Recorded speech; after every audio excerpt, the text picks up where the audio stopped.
me ma kwaba edeba Adom TV dwumade we eye nkranhyesam me a me di dwumade ho chia me edi am yeso ani nita kotego na me da asese wo do afidi ato a me koso a ene wo ka asem bi se fanse wa apeba ono ho kani ena Nyankopon dom mu a wo yere fa ya funu eno okowo ye me ka mwanyi madum pani yemu enti mo awo akwada we wo da ba fi obi ani age baby kafo ena wo be ma no wo da na ho da kro wo da ho ena wo tam ho koto akwada yi so ena wo da akwada yi eti so ne hwene ontime home ade achi ya na akwada yi wawu ade na ka be ye ka obebo ho so bo se ena mekom me ba no ye na bra mabre tese wo yira de o de be ye wo no ba enya abadada abrabo nim ensem mitimi sisi a ya na ye ntiase enya abadada ye nku ye ho na emom no ede na ye betimi ayo a de apare ye no ye nsa beka biom ede na betimi ayo a de ye ni no ye besa nya biom ede na ye betimi ayo a ebema ni ayehwe no yensa aka ena ne yebe wo ho ne yeben ene de na di a esi e akwanside ya ye betimi asua de gyaye ne ye unim emra na Israelfo efim Islam no ta mo me top kokko no na obi adwen eni so betimi atwa kokko no never a hard time. It was a difficult and tough moment. So we tumika if you are tamfo enchen na tamfo no tata wo na over to a po se eyire so nie o fa benkum na nifa ana akoto podum na wuo a hard time but unya awrechiremu ebo timopo kwambia so no obetwa ya na ehuna ebeka yen ene adwendwen no a ebeto adwen proso no ena ma yenya adwene ebedwene afa kwa betama afa so ebunkam akwansidia so our thought patterns of negativity cloud our mind from making decisions to take us away from the situations that are difficult we face. Ena semnaba ato ena sobo ena we na ye ena kwadwo na ye yo ena kwa na chese ya ha emwa ha yo no esi wadwene kwan. Anxiety always occludes your mind from making decisions. Worry atete so you be asemba na otete na obu afu na onwinwia wadwe mu na ho cleander enya ba pa konwa anakate na trans na gitum sa ba asi enti kwamben so ena me faye ena esiye edien ena me yoye ana manyo ana wo ya sese ko ya wanye ya ana wo yoye na afu abunku ntaa na wonsem bisa no adwene be na mefa metimi asode afri ho na jack sa wo bu ho abomfia yade we yese be kumi catch on say if the doctor says 85% of people who suffer these illnesses die, I will follow my treatment plan and I'll be part of the 85%. I will not be part of the 85%. Yade we are actually me doctor and say ya fanipa oha emu edu watwe enum omu minus me se eba ne se adwuma ni o man mu a me de ni amahua ne amahunu nti no adwuma wo ho ma me empo mi ametimi ahye bibia se ayo ana metimi akopaa bi akodi paa bi enya kapra bi kakra afie mienu ana mfie miensa kire metimi abo asika no na me timo po ampese me ye no meye. You see, very often we see life as an instant thing.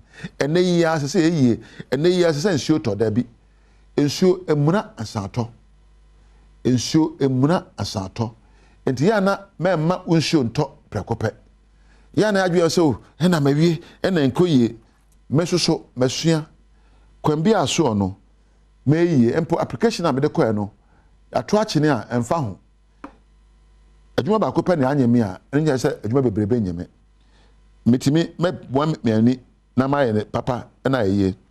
I should focus your mind in a positive mood, you get a better understanding of what you can achieve even in difficult times.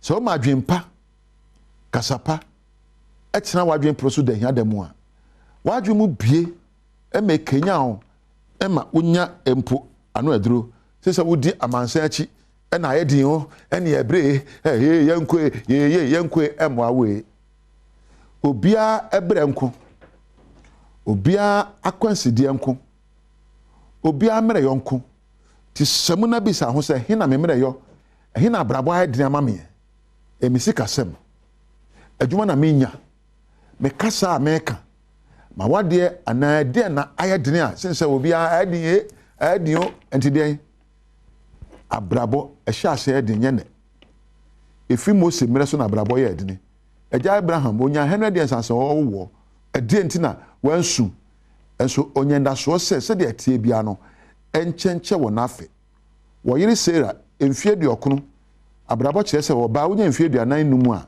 no wo bra to atwa enso Sarah onyenda so se de atie bia no obewo enda so gidie ene ahofama ene empose obepe bibi papa ka kire ho no ehu hia sinse obebu ho abonfia abosobo South America no the hia da de beba emre mu ba yedine efitete besi ne abrabo enye emreda suto bre beba eno yo amre beba nanso usua ne ode abrabo be ya ya abrabo be wie payo wo se minim na America ho minim na America pa efitete besi ne obia fa de hia da muda obia fa de hia da muda se na oya Daniel a ede ko to jatabo mo bon se de hia da wo wiase wo de nye jatabo na adamu yenda so na pe kasapa ka kire ho na pe sua hunu na twa na muntuo papa se de tie bia no ebe wie pa ya ma woni onyame entina osomfo ni tekotego na meja wo kyan so ebe hia makrao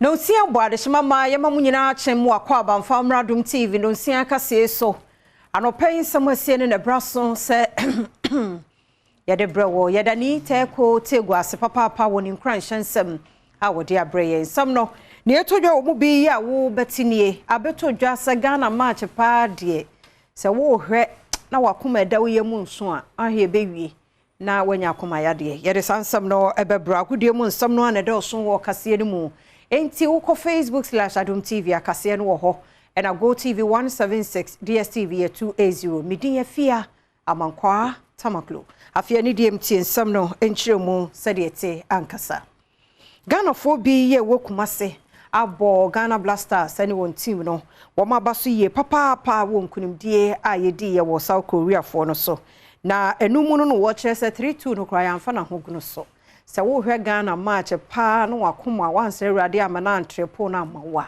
wanhwe bebo bewie wahye de enso no wakoma bebie gina no emoden Adom TV amane bofo ne Ghana fo abie wokumase edin komoye free kumasi yamra emfinfini mantamu nso na ne emfinfini mantamu nso ade hye bia ne Adom kase edin komo kire mu se de ye sopa wo mo ye ne Brazil Portugal de no eka hu bi nti na no ogira wona so saa emankunudie eba ya fem ya hu match no se ye boys no omunya kwaduro kunjwa match no a ya mu ball enwechi no hu se si la mo be se mo nwa yan bio enti review all the 10 minutes one ball ye ball football woody extra minutes 10 kwa na egu so yem fa ni say practically no anko ye what he has anko si ni ye but he's doing his best. He knows what he's doing for real.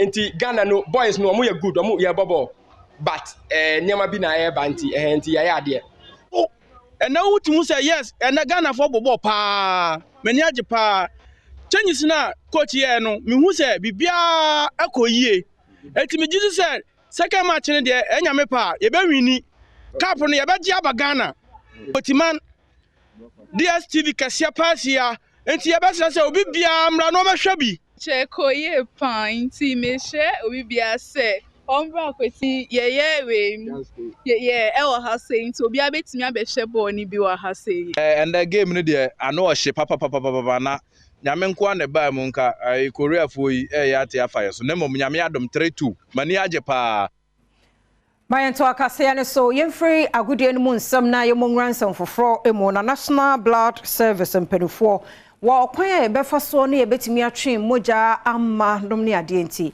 wono ebo dawro na CEO da Blood Service na no ye shela usu ofori woni Adom kase di nkomo fa moja twe ehu bedu hospital bia no na moja e twen yen enya yarefo ne bekwa akotwen moja ne bewo ho a ya sone so a ya ne pepepe a etwen amonfo a yare nti saafo ni nti na ene yetu ye ho atu achese National Blood Service and ase Ghana ban and Ministry of Health ye celebrate as a National Blood Donor Day ye de hwa omu ye create awareness ne se moja twen ho hia pa na se ye wo blood donors nafa ye health na ye pay universal health coverage na ye nyina ye kanu moja ye eduro Wafasa akwanya no so de to omanfo nyina enim se wonfa won ho nhyemu bi no wanyi moja emoa sebe obetumi ede age akra enkwa ta moja no so no ye nton ye ntumi nye wo lab gisa afoforo te se me ne wo etu ye ho ache atwe nti na ene ye hia se ye da omase na ya tu humpon na ya ma afoforo ate ase no ma beka yekuo no ho no ma twe moja age afoforo nkwa Eba sikasemu ofutu apani baako a wabene mu ya Michael ni ya boy Anan ono de nadwe nkyira basan kebe ya se de yenyina Yesu ahokyere ne kabronya we de yentu nhyeda enyame ya adom na ne nyina toto yi a ne ya said ni yi ono adom kase edi nkomoyi. Government has opted to implement a policy of using our gold to buy oil products. That is something new, and it is the barter of sustainably mined gold for oil. And this is one of the most important economic policy changes in Ghana since independence.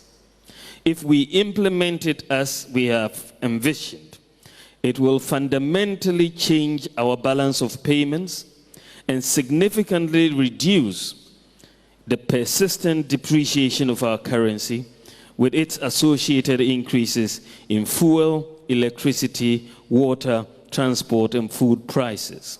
Why would it stop these persistent increases in fuel, water, and food prices? It is very simple.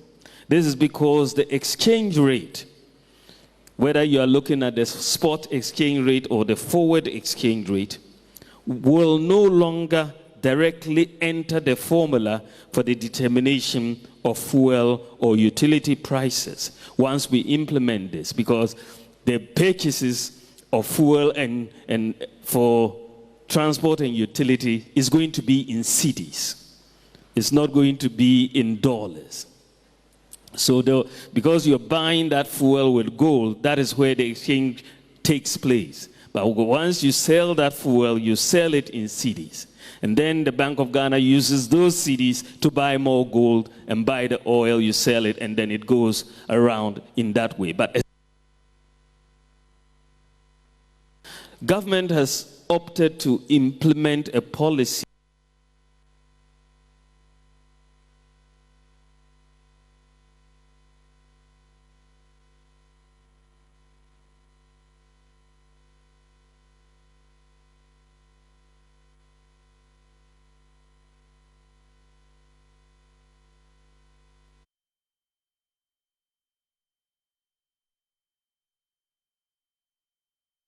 na wasansem we mu no ora Michael ni ya boy Anan a besikasemu dimdia wabere mu no ono so akire na dwen e de afa ho sanka ye de den so e wo so omusa akoba bie mu munchire mu ne Adom TV kase edi nkomoyi say adwen papa nenso bebi omode fa no de e hoye tro no say this is something you can only do it government to government basis.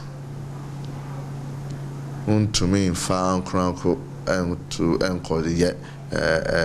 Let me use the word butter, although there is nothing like butter, because udi good no kwa the gold will be revalued in dollars. Say, Neno, semi per gold, this is what the rate is on the international market per ounce of gold. And say, Odi 1 ounce, gold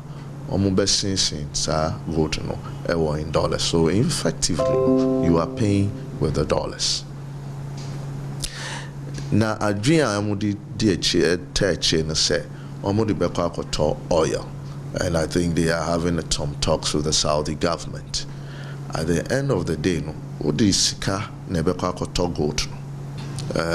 What is our crude oil purchase like? What's it like?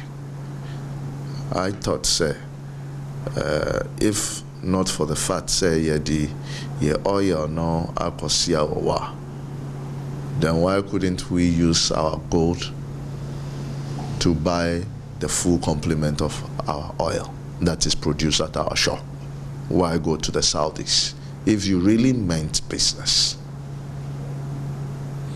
Because at the end of the day, no, ufa gold no, you have brought down your reserve value. The import of holding gold, no say, you hold it as a store of value for a long time. Say udisika esye bibimo, and now udisika esye bibimo ebetumi awo. Gold can actually grow. Now, if you hold dollars and you are supposed to pay dollar, anytime there is a call on you, it is one-on-one. But gold, no, to me bafom, to me cost. And da ebe cost, you have a upper hand in terms of reserve base, no, grow bigger, and that helps sustain your currency. But if you are only going to buy gold for the purpose of trade there, and true kakra, real benefits that is supposed to come out of it. Say I dream papa ne. I to akasiane so na yen concern for Fromo na Ashanti Regional Supervising High Court Judge e de to aban anim sankebe ya free SHS no eye de na nka na adwene mu no wansanfa PTA mpanifo no so enka ho womo emra womo mo a wo so womo ye se school fees tua na niam bi no sabe ya botaye no e betumi edro ho.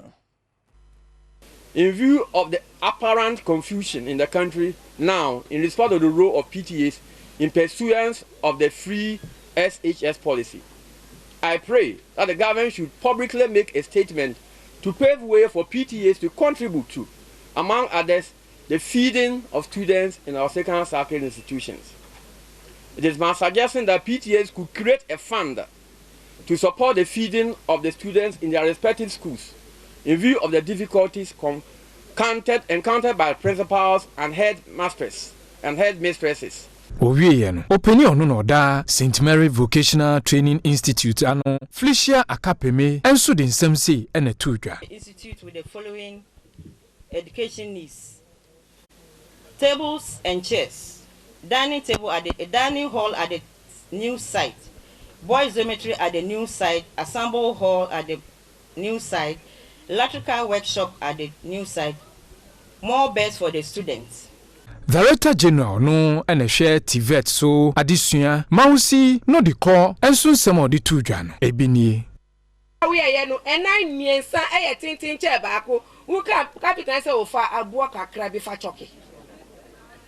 That is not the Tibetans that I'm talking about. Because we should be able to produce things in this country and export. Why are we always importing? God has blessed us. God has given us natural resources. To me, you can't even comprehend. Who want to be doing a broom me so. But they be a yesu of chrome has a com wagana. Why is this so? In view of Drono, me aminu abema besma kwesi insia ojina ho ene de wonye na adwa onte ho ojina ho na yesa de ababe kan yensa wo de bonkrata mu na online stories no so ebrason se yɛde ebremo bɛmɛ na no pɛ me mu akyɛ meje so bedi nkunimdie nan so eje oso no pɛ yɛde nyame ase ehye ye de oh nyame adom yɛde nyame ase yɛde nkunimi die yɛde gwe ko yɛ ni at the end of the day point na na ehia 3 points sa no goal but eye sa 3 points no goal de eye and likely say Portugal so ne Korea be draw da so kan de fiase Ghana ori emfa ne say Uruguay no anye ye kura ne ye draw alice obese 4 points na say ye de ko ye ni mu no so near the queen. You met an idea. Oh, my idea. And in fact, if you keep an name on Abaso. Oh, yes. What's what they say? Azigi. Lawrence. Ati Ziggy. Ah. And the 2 games I won was saving 32 goals. What queen cry? 2 games I won was saving 32 goals. Send me share the picture on my Facebook. Okay. Oh, na comment no. I am in Ngwa Ghana for. Oh yeah, we a nice guy. Oh yeah. Oh, you just ni go on mo. Oh, nice. Even the picture no crowd was so born no mo no. Yeah. Why are there no oje yen? Oje ye pa we no ahe wo de ne sa bo atwene. We ye ni no wa che no ko a. Nyame nka mo ho ate no mo ho ban. Eno ade. Na mate ase de Ghana for hwehwe no. Na wo ka se. Oh yeah. Untimi hwe Black Stars match. Hwe. Enya easy. Nye na we America bra sister na me hwe o. Say be ya honorable referee be whistle na nipa timi yakoma ato ye yemu. For 10 minutes. Echen ayi ball na mu. Na dey do 10 na. Wo say be obe whistle na ya. Minim ne botaye. Se no opeso nkofo ni say you. Said you. Yes, see. What the 10 minutes atoso. Aso wasam na pa 32 seconds. Who twen dey? Serious. Serious. Ti kenya kona ine be mu a. Ne ti koma kwakwate. That's wajina ni so. Oh, referee. So nim de Ghana bo tumi ye. Ka wonya sa de ne da. Referee see. Ene no abehwe. Hu say ye pon ye hu say kroma ye de. Oh, yeah. Emema. So be nyina enijiaba. Na say wo mutie yo. Wo mutie no. Enijiaba kroma fine. Nti mo ya ade technical team mo ya ade. Na me no na re ada bia meka no. Won say 2 goals ne ba ye no. Afemi hunu Teddy and see na my boss Abu birthday boy na na unim say no na ye Abu birthday no na oh yes born na ama mpanimfo ye refi enti no enra na ye boss general manager Akam Brands Abdullah Awudu na the birthday enti honorable no abese ahakra de yes ye nka boss bia basade sad ni dina enti Abu ya misha onyo kese pa eno anke ya nim kunim so de anke waso be hye ne ka betu afa ababoya ho kanyina aye dim kunim ta ase ya ne yaboka ase ye shoto me ka beti enka nko beti enka ka beti enka nti odi Abu birthday na ba yi birthday pa na anke ya hye ya ke be no ka asem bi se ya se Ghana di kan sha ya no pe yeah ase ye di but ye de nyame ase na do kwa se Korea for bobo omubo efe bobo omukwa mi ka se die no mudi die no die mu dia so omukwa mu nuane me see omo long passes no e bie na to fa ho efri he kwa epo mu direct o am so wow ti am pese be kwa ye hokra si erade mo so ya na akwa bi enim ho wo ye no oje bo na no pese de ko ye keeper no nam say hey wo ye sa de ya kofo no nam tenten wa ho sa no de abehye ye ntu de boko Ose minim ade no mu de but sa nyeme be omu ye na me say dey na mu nkire ana na wo pass ya ma keeper na omu fa ho be je hye ya na ere no defense no so ya ade na omu ya ade na Lawrence Atizige so ya ade pa fa mamom sem kwa mo ano bomano o se no ade service ni bi o ye no me just wo hu se ba na se e beto hye ne so da dwuma no Sade ujira ha wo ye wodie obi ka ho asem to no so ne de no wa ya de na no so Jordan so so ya de se no ne bra kan yo ayu dede na no ya de no bisa nem say we was it maybe samana na say one of these guys ebisa and say unye ye di na temu asa ne so ko social media bo na baso o se anya ne hwanwa nti ya ka sa obote no free mu no sa na Ghana fo so ni pay for makoma mu se ni nua ne ya de Enti ya na me yin say enti ada na won dia na chosa makan do nim papa na kan say no nim papa no anya bone ma no enti wa wudim say ade no woyɛ ade ye bebo abaso ɛnure na woyɛ ɛyɛ na pɛsi ntwo wada panza na wo second time wa ba be ku ɛnure ne so obi ani age obi e bo di sa so me sa de ne tu ho ehu se obi ase de impress nti ese o mo bi impress mo nya sa mo tete akoma sa o what na ball no your revenge me no ene di anim qualify from the group stage there eno ye number 1 ye beko Uruguay ne di anim sesi a because of Suarez nti ye no mutu ade gbon kese pa so anya de so start bubu wo na mu yes and 2006 so Brazil and am ye ntimi an qualify to the next stage Brazil Korea na etimi cross mienu group stage me ekwa kochi omo oh round of 16 eti no so boy say fa show me say revenge mienu a say Ghana na mabusum nyina ni die kire make sure say ye betimi ateki a victory back at the free sa enkofo yi enchen because ntimi tonko so say da bia obedi ani sa yes obobobo na so ye de kakra ni takashi be fam ne be je point ya kwa anim de mo me mfa nya agudi me mfa nya agudi na menim se technical team no omo ewo de sure say bia sofo bi ne bat enu aso hu ya omo stands ni mu no hu say enanan mu ne namu ni ade em say o say hu osofo a wabọ no na yi gina ho na mpaya no su die kire wo ho so hu tie wa ha nti we bofa na we so bofa nti akashi a wa de ne besi ni gina ba ye adwuma nti no asa nye late sa nye late amufo ho asofo no so wuram na che say vim no because before me come declare asopa ku declare fasting em ye answer na ya sa ya na asa ya na ye didi agro bisa asa ye hu na tay bisa sa na ye kanu but bibia mu nyame wo mu eye Ewrade na ahwe so ka ba na nke ya da yes sir kasabri ke ka blasters ho ase ka ba ya de twe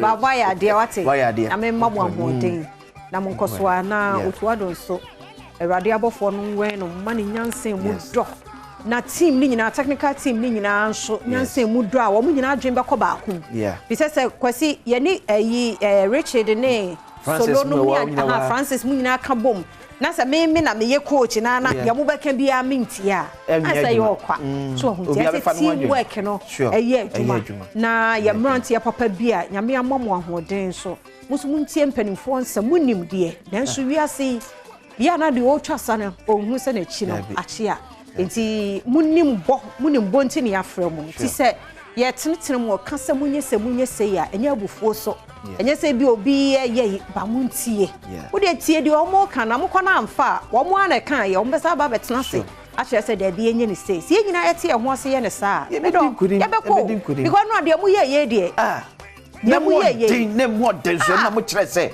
mo ye Ghana fo mo kyerɛ se mo ye Ghana fo never say that wo mo ye adwuma pa emra wo de ani de mu yesra mu ma no nkoso saa nye se mu ba ma mu trimu aye mo de eno so hu hia asa yese na next mu da na spirit ne dey call the next match so ye ni nda ho munim saa Uruguay nipa ba ko no Suarez no nko otumi ye moma ye nchechere ne sane ne nine e bet say referees no so this time saa ba bia na no Suarez ne sabo mu no na atra a line goal line ye bet say this time say try enye penalty asebiem e ye go because FIFA rules no e ye clear say the moment ball no bet try goal line no say be connect say connect enya try goal line ne pe e ye go it is our referees no be fair tire na on ne sabo mte ye penalty biem ye penalty asebiem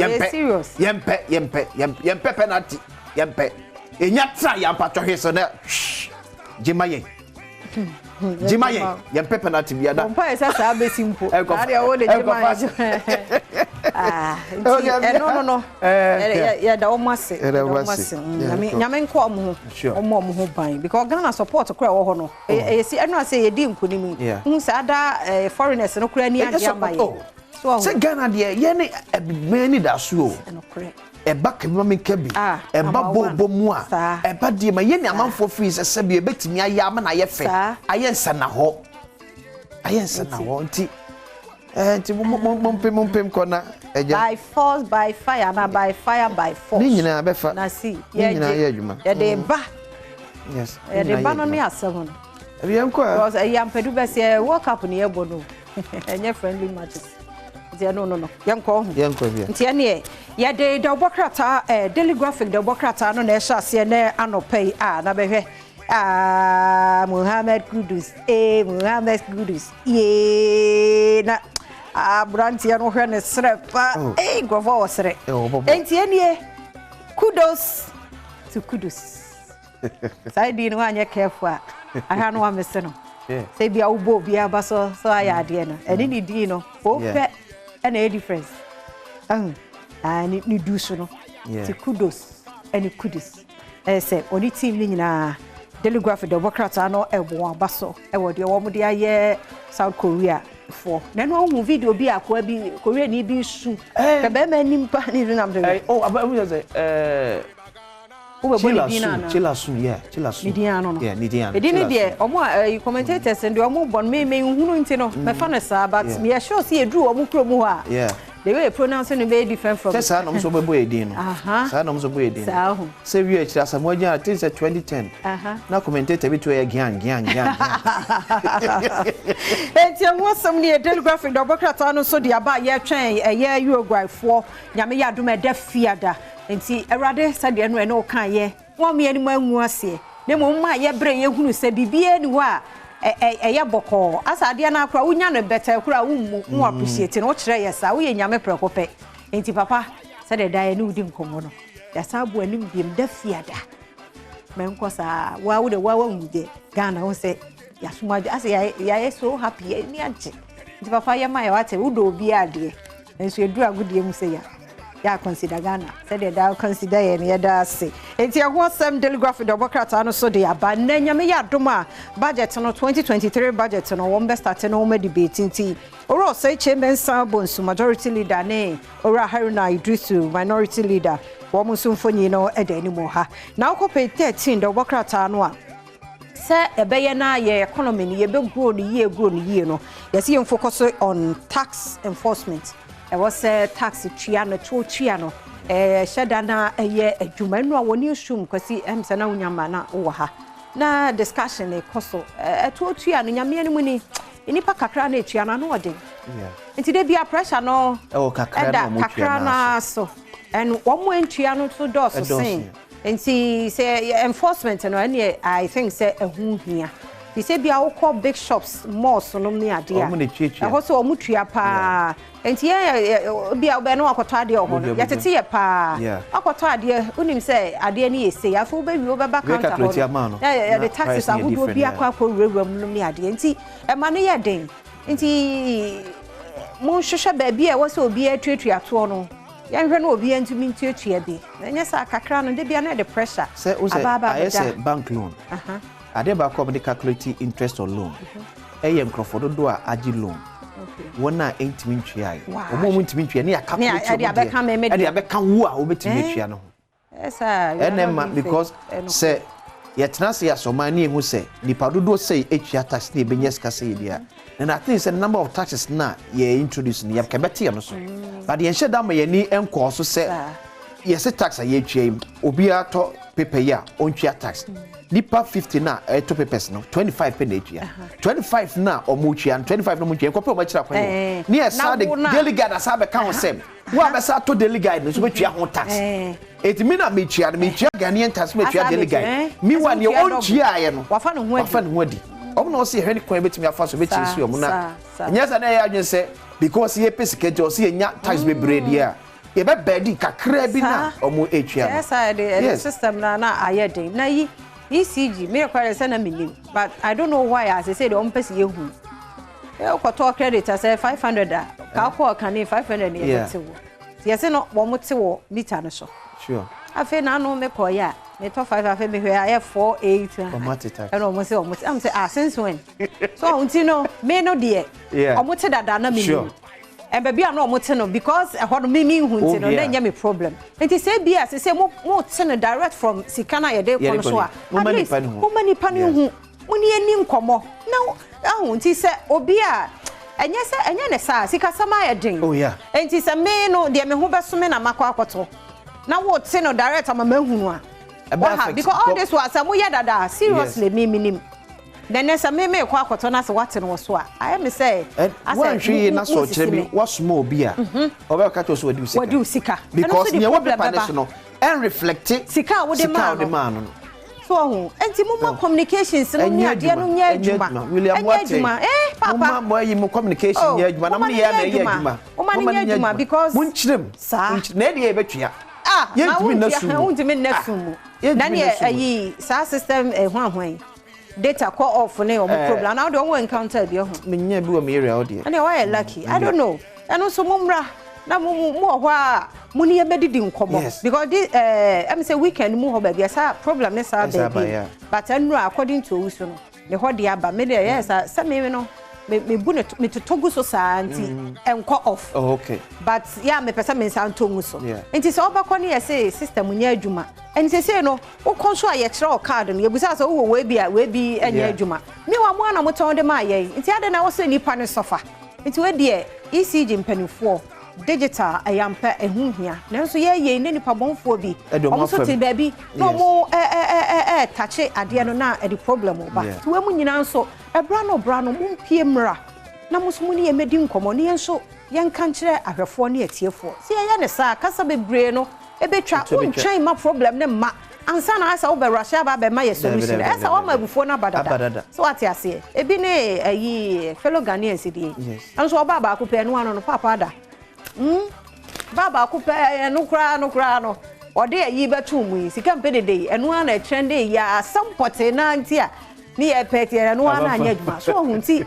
entina ho ma problem no enkoye mu ansa no ba asa wo be kire enne ya problem no mum ni emedi nkomo ye nipa yete bibia ase mama ni amedi nkomo na abufo ni hyemu a wo ba be ka bibi kura na nipa dem sure so hunti we de enye ayi kasa ija okay oh mami nwe na me say grader ne ayi graphic omo be hosti biggest housing fair na me ya duma Thursday okay na omo kan say na ya na eye me de by the end of the day Francis betimi anya bia na David ye be sinkunya church ideas ni nyina ba kin so bontimi nya dan ni bi ya try affordable bro for to but anya affordable dan bi no affordable no credit dan bi no affordable ye $14 esa na amane bo be state house ya bo ne pass on si dan ya ne bo be yefo e ma Ghana for ntibintobi state house to asase na odi si dan it obey that madam boy ayefo enti and that's agleme edu level safi be dan ama private sector no aba beto it be da yefo na ba na kura ntumi ama na anya be kwa kworieti ampadumu ne eyi abumu ne tigomu ne pikim om na beto ye na e target ye ba be see affordable house no afi ntumi nto because yes also the best 40% of your salary na etimeji loan wa hwe who give 40% o salary na akasa asa na wo lorry fair kura du sika ensuo ne kan ya mamu ufu wa no mu mamu so enti no you're ready to be affordable house omunyi di free so omunyi free so because anya you're ready or no abeka kire tania musisisi honom na se no ye me rent na no surprise na mra from to your level so I think eno so you fine now ko can affordable but be so afie ke na no ne asenso bo achidi nkomo okay always is have mind for ni sika be share affordable house ni bi mo and just say na your private sector na eba be ye but government ni lazy na dia mo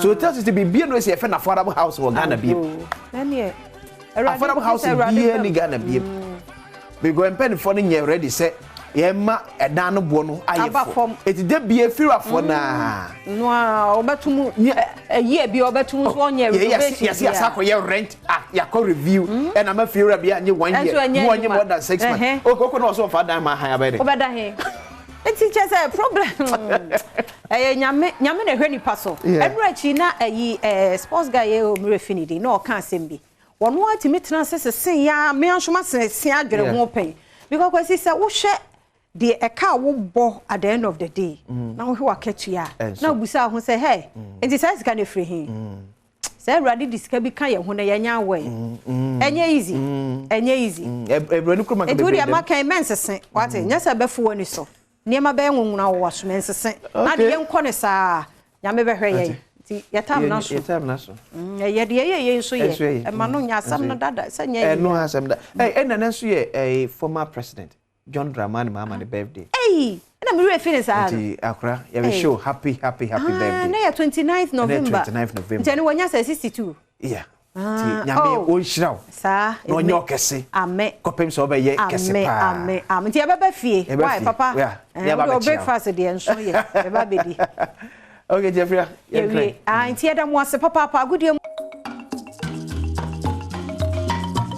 Kwesi Wolanyo Wallace agudie catch back pe the only nomenclature of professors degree in sports the Alregina Wallace the nation's presenter and medicine kunya ekon quantum coding small do saka and ado pensu bi Ghana gudim ejao one expert on madama omo ene techira bo meden komo etwen sejao Jeffers health mixture and so the Jeffers do itahwe ebo echidom na fe sedimo gel and roll-on your ultimate pain relieving gel omina ana committee from ho say na ba kuma no medical duty techira bo ema yeden komo so etmejao a journey of 1,000 kilometers begins with the very first step yenko na efe ni chim World Cup results how do it when to join and group H game with Tiensa Bass on Ghana group H na Koba say South Korea for Etwemeka Polo Miensa Emma Omote Kanamu no Portugal for Uruguay for no be share next game nim Etwemeka mienu Uruguay for Antimi Ante Kana afi boni akoma hwese na nhye esie na se World Cup nkomo kakra Tiensa pima nra na yede husunsan so eja na matches na ebo no simultaneously over group A 2 matches na beto from Ecuador na Senegal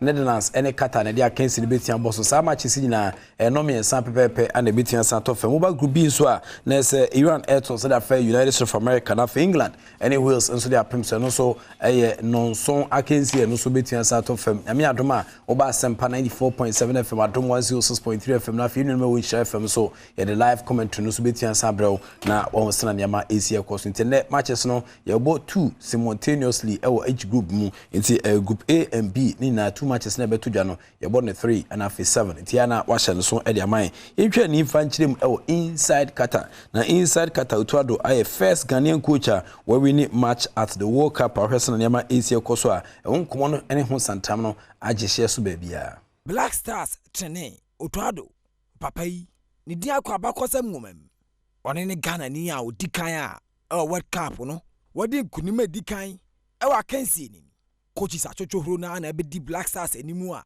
amo aboaye ene 2006 ene 2010 edi nkunim World Cup munu no mo free Serbia na so 2014 ya ye koye no kwasi apia ene de ye koye a akansi ba kokora ye ni nkunim wom nti enura nkunima ye die ewa South Korea fo no so no eno aboa na otwado ni din dankofo ano pa papa yi atwere ni din ya dan koma bia no enchirima edebe bona baso inside Qatar ane ekoye Sergio Manucho ekopimo Qatar de nkomo kakran so etimeja efasra niama esieko edema Black Stars of Ghana head coach Utuado de Jumedia Ogusu AD afyenken kankum na yefani 8 sanchirim dia chane somam se Azar Paint wom se achesa eteso womoden adasa onsabetia kan Azar Paint since 1921 wom na ebo echidom emede sanko so etua ba Valvoline engine oil ope oil ade begu kamu ebetian samboama engine no edi nchina chena tiapo a Valvoline engine oil and afi give us heba mixture de do ba kwetun ba eno de onoma bo adwuma best don hwero ha na akire we be ma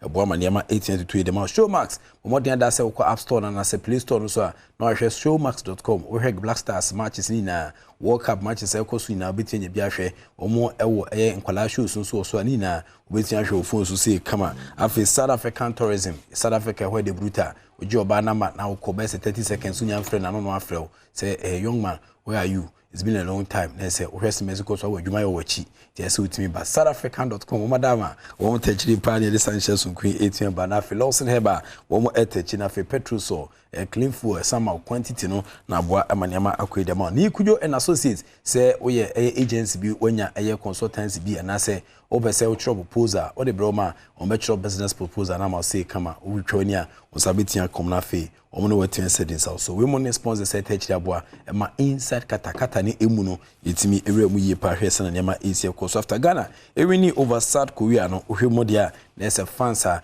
omo etrupu kata no omo so energy na mutu omo gu mountain so ehye jama ebo mume ebo nsenkuni de wuta na nya asemkuma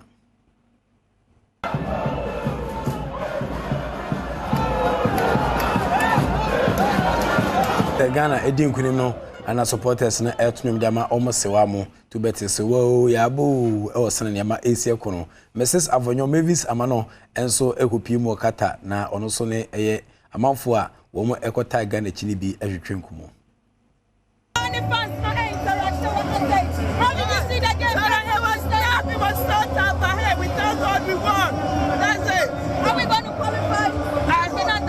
we're looking at this. I mean, what we have to look at, the timing for the change for the defense was bad. But hey, we're going to make it. Thank you. So now who gave me no and for the day and who said we were all sitting on tables. And you know catch Ghana for. I said my catch Ghana was almost to pass here. See how they win the game with your next game in the end of the year. But kudos to the players. My coach let's say you have 1 or 2 adjustments with the changes. The changes are hard. The main advice, the technical advice, no advice. Until the change is not in the end yet. But good win for Ghana. Big ups to Ghana. Next game we shall win. Ose Ghana. Ghana. Ghana, yeah, in fact, we do. But now we come to the game 3-2 against South Korea. That's awesome. Great to meet you again and then go to the quarterfinals. 81st interaction and also, did you support Ghana? What team did you go to support? Of course. You just support Ghana? Of course. Wow. So how is it feeling like? It's good. It's good. I'm happy for you guys. Congratulations. Thank you. Yeah, we're honoring Ghana.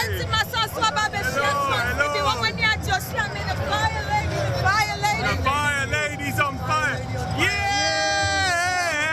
This lady is on fire. I said, yeah! This lady is on fire. Yeah! This lady is on fire. So how is the feeling like? How is the feeling like? The feeling's great with the fire lady. Wow. The fire lady is here. Looking at our performance. You're going to win the World Cup. We're going to win the World Cup. You'll win the World Cup. The first African team to win the World Cup. It's Ghana. What's your name? Riyadh. Where do you come from? I'm from London, but I'm Pakistani. Yeah, Pakistani. Yeah, but from London. I'm from London. Wow. Yeah. Nice one. Let's see. I'm from Funibinio. That's my close friend. And your friend? I'm the friend. I came from England. Nti finally the Mrs. Avonyo and I would say Abofono Motwitwe be finally is on fire. Nti utu sampa ntwitwe bi de nipa ebekwachiri but yen kom ewo eye Bukom Boxing Arena and I say Senate Emporium ho eho ana sempa 94.7 FM na Adom 106.3 FM yebo nchinku ho na yene aichitafo no ekohwe match no de live commentary no esan to so after the game amanfo BPM Bukom Boxing Arena no omso nkomoni Salisu Sariki Mohammed etwatena no nipa bia na ebetwehia ya na emo so bomo nya kohoma e obia e ho no enya ni da so se ansa na papa wo gina mutu ayere no bebo na ban na de bibia bawe ye no my Ghana adi nkunim omugusu a omobobo ho no anche ena Kudus Mohammed ede ba ko ka ho a e ka no koye mienu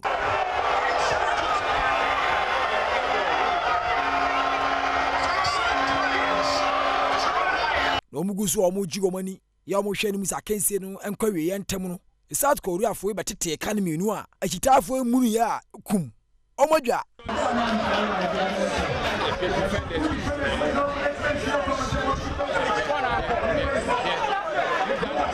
na de sa hye omu nkuran ya omo ni jebro so pa e ya tena toso miensa ya Kudus Mohammed esa so de peso no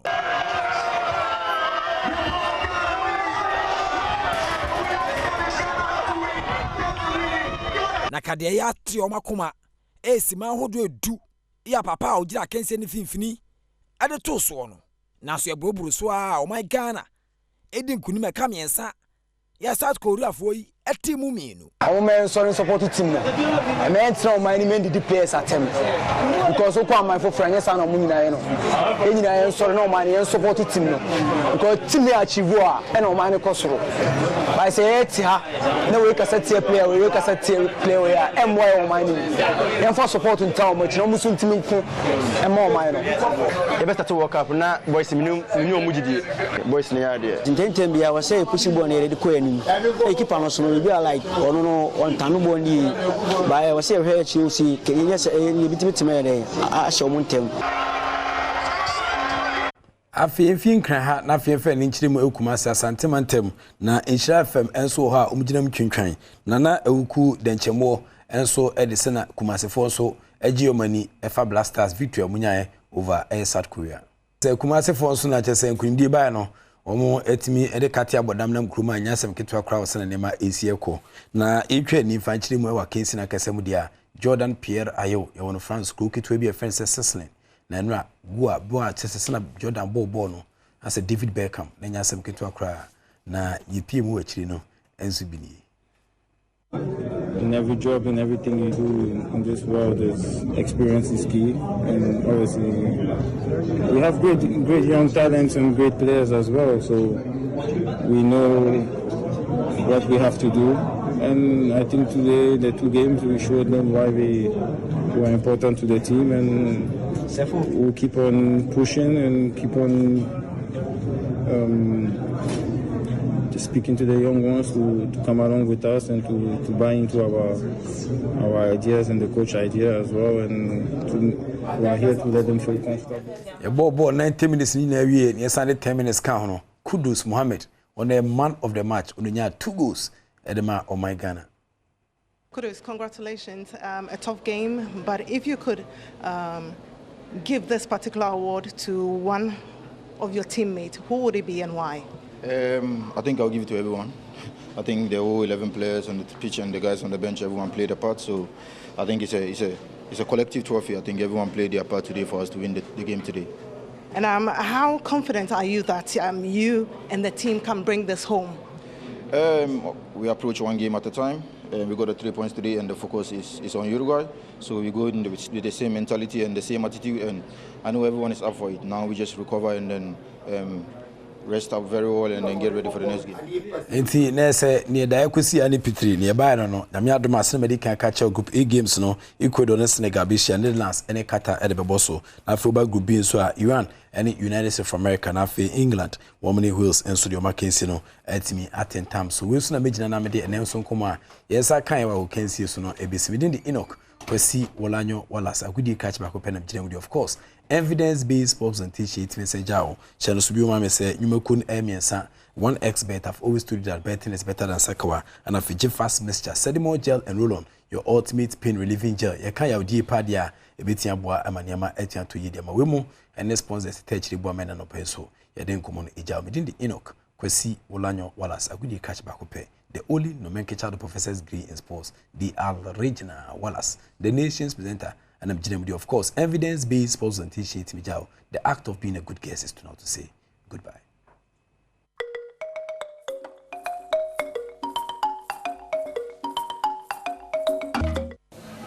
Tama ebaino na mi yena na ne school. Ti school mo na wa am say o de ne pen mo bi. Na ni pa na am say o to be bai na o say e ko bon ko. Ti ko bon ko na who day we be a beshe no day. On the cancer. Okay. The boy, my Jimmy Bamson, the Mr. Drama, me a bush become a family team pen. I didn't know your dreams, sir. Because of mission be more than I'm so uncommon to them. Don't consider them net. Sir, Abba, mean to me home. Mr. Bam to me home, and to me every. To some of the honor me popro and Namia, painkiller benaminum, another sleeping tablets benaminum, answer. But to my mother. Bernard and Cancer, as in Kitty's Obeco school, and so, Utuana Mompe, Naya de Abona sign, Bernard and Cancer, and Yemfisher Duncron, Ufri Breme pay, and no as small the Bembra commencing, a finfinimantimu. Bernard and Yakunya, Echo Free Senior High School Nibi, was Redro Secondary School, Michelle School. Nenisu ade hunu nyina se daache obey military nurse na watumi aboafo fro e wa pomuden kwanso osusu ni yi nenso ya ade bi aka no kon abrofo kasa mu yesi neck tumor sesi aka na atufie e kwa afini wonko school da wo kire se nenisu ade hunu so opeso ye military nurse no e ya kwode baby basa onto se ya ade beba na wo SS no wen I'm calling was Adom in the house. So do na we course ben na me home course okay inti na home course na Obota and say, oh, yeah, na, oh, dear bed, then now, soon, yeah, then I'll pass away, Angasa. Nambota and say, me, Nama Chasu, a nursing training. After the nursing training, Nama military. Nama military nurse. Military nurse, oh, okay. Na situation where then I buy. But some do from 2 now, that's just 2. And a baby can have a home. About home, no, a pine to me, sir, and baby. They were so school. They're not air castle. And I'm a permission them, but them be feeling, maybe hospital. And all the permission, the man. See, I go hospital, I know what's the inquiry lab, young day. Yeah, I'm on bush and almost on my bush and first one. Discussing to and 2 man, second one discussing to and 2 man. And yeah, I should uncle Pombeya or third one. So Bernard say, we dear Trentry, Ewo Kolebu Teaching Hospital in Pimpi, Nanson. His son said, Busian once on a concrete to know. A message, so ye, man, hotono, in young corso. And Moko Kolebunomaka, Sika Muhiansa, or my surgery nama. Because I can't 3 times. First one was about 201,480 pesos na worker.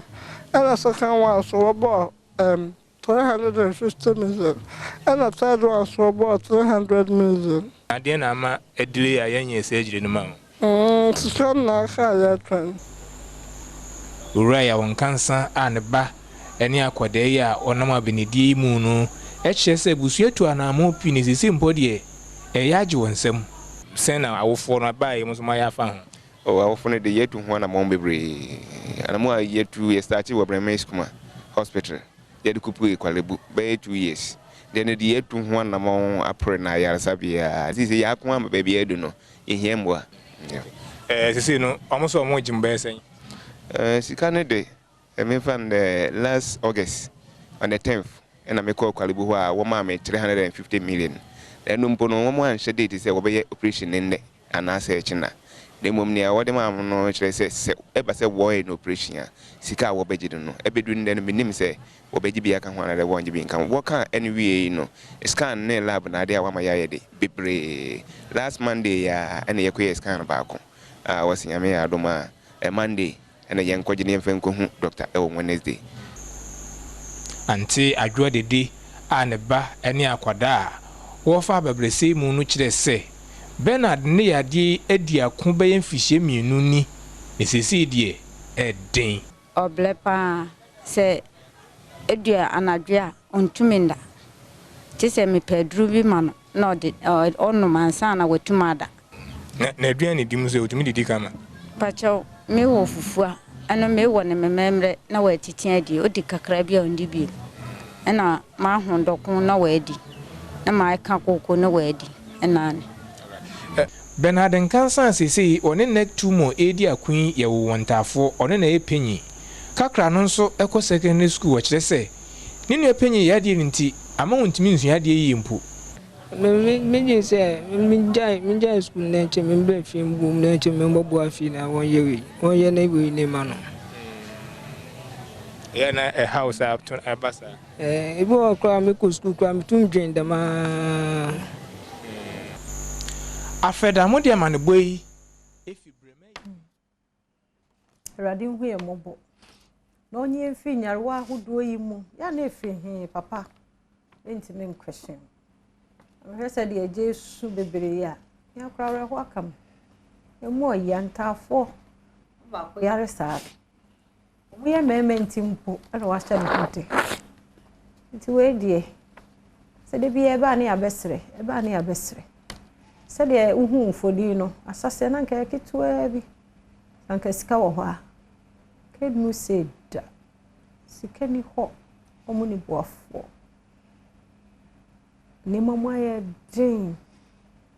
den pa enso mesrew kakra bia ubenya mi emfa mo no we di enko India enko South Africa Kolebu for so betumi aye. Aye nye penny. Every pain o komi. No more ya. But there's a pompo kakra bowa. Na pain no kra to say. Na fe be I see. Want to mean try no kwa. Into all bread. Amane so ate. Want to mean na. No no keke no bom no nom se be obetumi ada. Na fe be omuti kra no amwa no wo hene. Enti eja wa ha.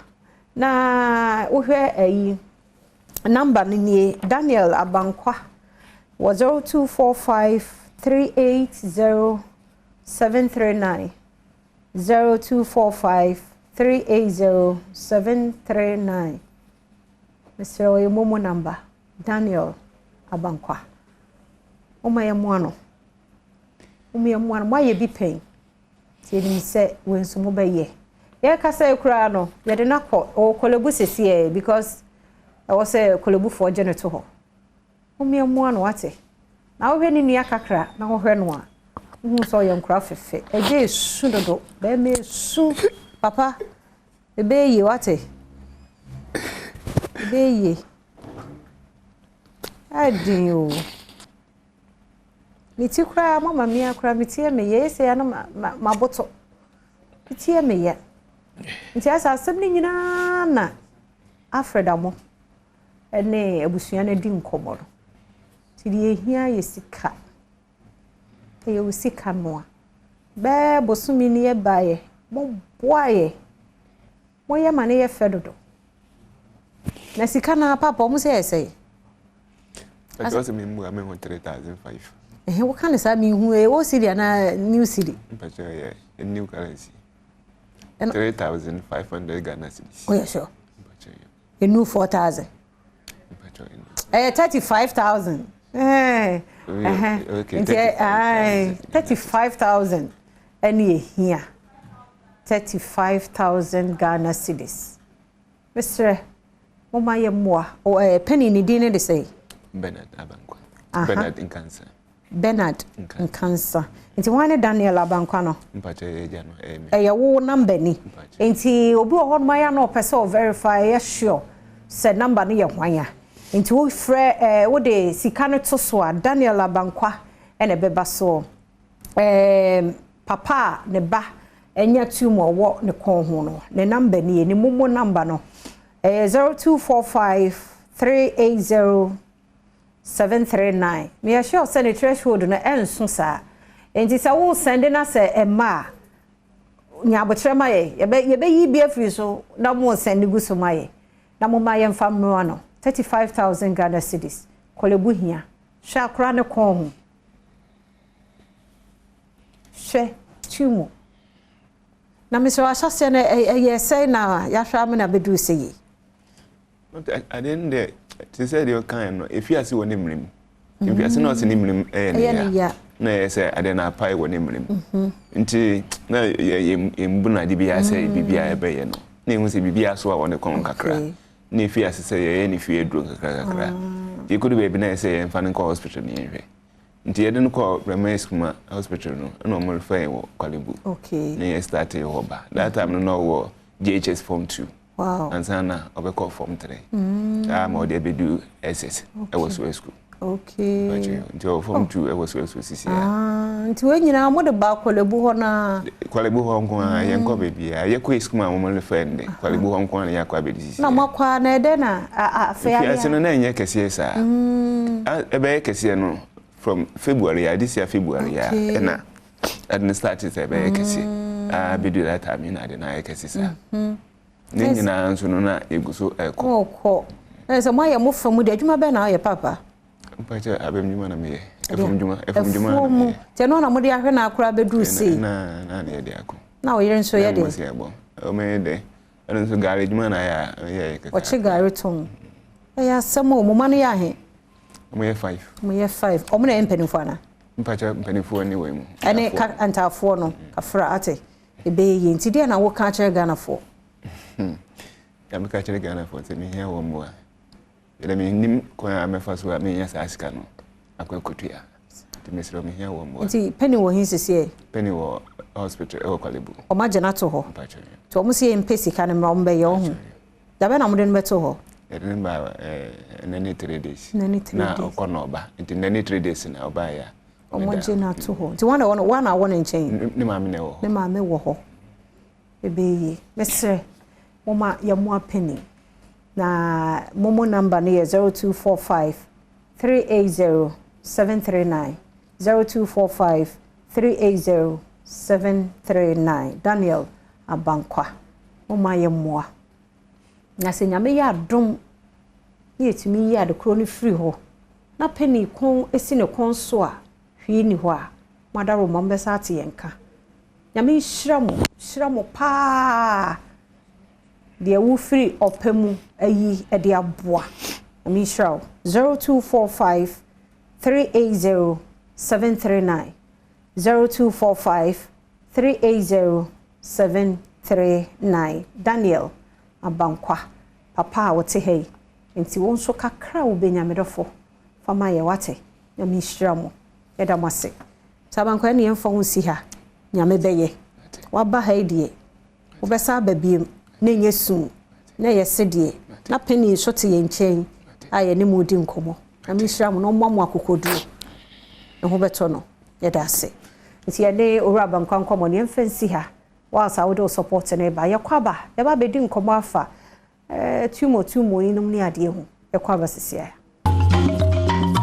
meda sibiem samo akwaba ya Adom TV Badwam na ohye na ya ba beto nkomo no eso be simadu ntemu ni ye hwe tumo no eho enkomodie kakra na happy birthday nko ma his excellency John Dramani Mahama former president ne ye wawoda nyame hira onye okese kosisa obeye kesepa menyonko brebo ba ko Bridget Esiedu ai onso ne yawa wodanti happy birthday nko ma Bridget Esiedu na menyo kese nyo kesepa msese oye Mrs. Samuati wa mwaben ya nti happy birthday nko emma me wo Dr. Michael Tromatin wono ne kofare by C4C Homeopathic Clinic wa ha oni ye ba bedi enko ahwe tumo no ho na ye wie nso a na fe ye ni C4C ya nso ye di nkoma afa C4C ho doga no pay ya mu ache ndase anyi ma me dase na bibi aboko de ye power tade na me hu wache me wo ho oba Amsterdam so ache ye beba ai so besa ya me ya adonwa ye beba watade ne yes wa she na o kala na efe ene ushu no ho efe pa ye di nkunim me dase ye ho atade anso no oh yes the eba Fridays you be said do musun kunim ti enu anu no asa dog ubewure no is wa moto kakra na wo kura wo ba no wa mutumi amete so majojo na wa ye doctor kura no wa mutu ye ni nkomo kakra mfasa atumo no ho mesere wo de ade na de sa atumo no eba enya ba bia ensi na akura keto ne kon ho pa na abesi ebe de watwa no kon yo me dase yes, Beman soon. But the way I'm who said Eja Esu no. And I pay me the Inchiaka Sema a Sukumodo Bembrakwa Mensini na Miankasame district. Miankasa Huana me free. I think last week Ranami were the same place AEP. And Nana Oda AEP mine and also Memano shedding. I think I'm repaying no Mekako Huna Nana Yashakwanya Yabefaso na. Ya de issue ya faso tumor ya beka se pompoja ya de a obia risk at it to me eba obia utie abrantie no story na ebusuafo no story kwanya faso start ya unze pompoja tena yenim no to me starting kete was skin no ebubobo musa na abomo sana uba ni pedua ni mu aye obibria ye friend cells na cells no eno na emma ni pedua no function etumi unama kwawa no etumi tutu ye na ewo mre bi dua cells no tumi wu na obo ade na abo ni pedua ni say that cell any particular cell be wu no eno a besan accrete new one ideally no new one no replace old one no. But aya ebimuno what happens and is due to certain factors inti old one wua new one into me replace it into new one oba na ba beka old one ho na old one no ewo ho Nti eba saa replace saa na afi de abebobɔ ho. Se bobɔ ho a na start a form wɔ nipadua no nsa akola no kasa no kasa started with say ohun say bibi hu wɔ nimnimu. Nti du ho na say unnum nsuo kra wo brɛ say udi bibi a etwi wo mmemu. Nti say one take attention na when seek na wo share background no so a sikasem a problem kakra. Nti with such ebeba more of going for or TBB instead of so obeko we na bia especially uba yen community be a concussion be drugstore be no akoto edro onko hu doctor na ye hu de ba nti nrondro and there ya ho number 2 cd 5 cd 10 cd sa ntafi de bedu baby no na agin same na edu baby a.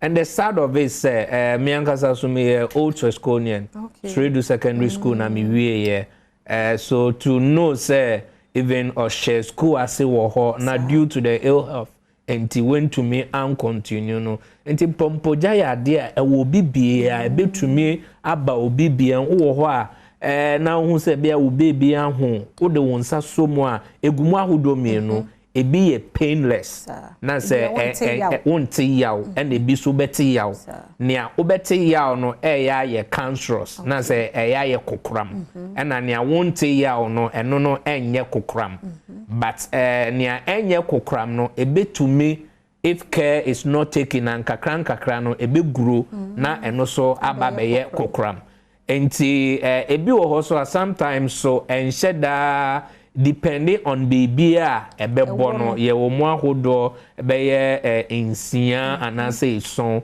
on ne type no eye ne ebeke se lipomas eno no etabo yensa wonsa tumi ho wo kon echi etumi ho eni se wan follow na se wan moa anhwe na wontumi ensia no kwan a na nkakra ebedu baby na ehu ti se balu no at that stage no na menua ketwa edu no Did dog go share said they are born a con ye bet me aye hu bibi oh ye betumi aye hu bribi ale your procedure ho in terms of surgery ye wo inroso ewo ho but I see say over more resulting to more of indro at this stage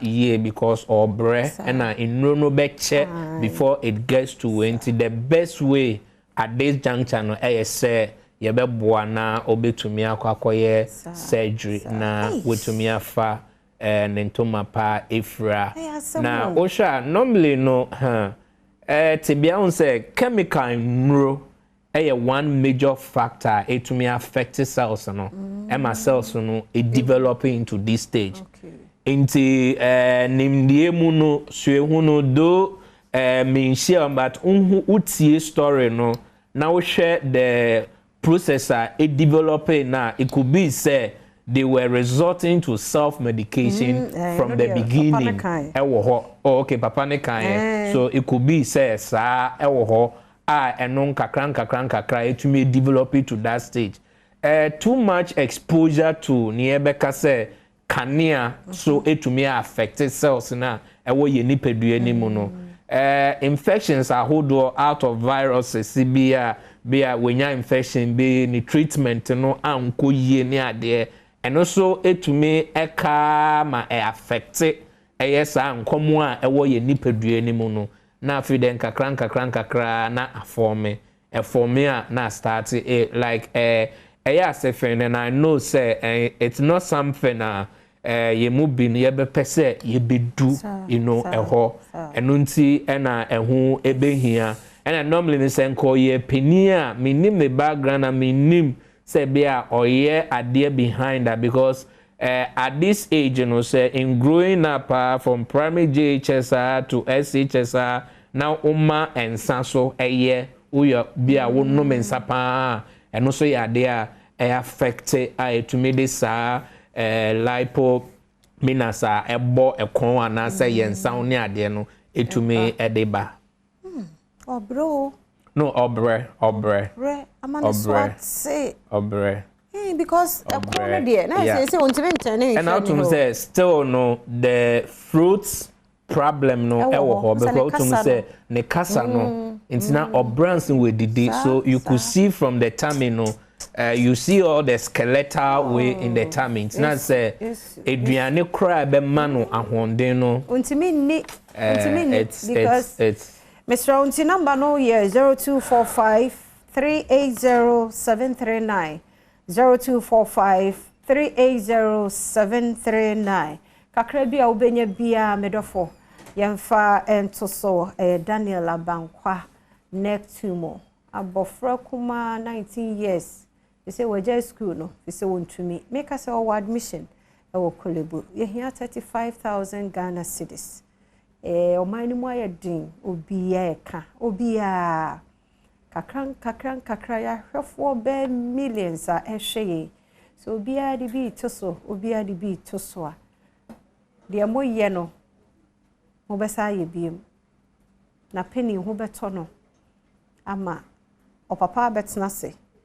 Ni nyina yete ha ni aya dansefo.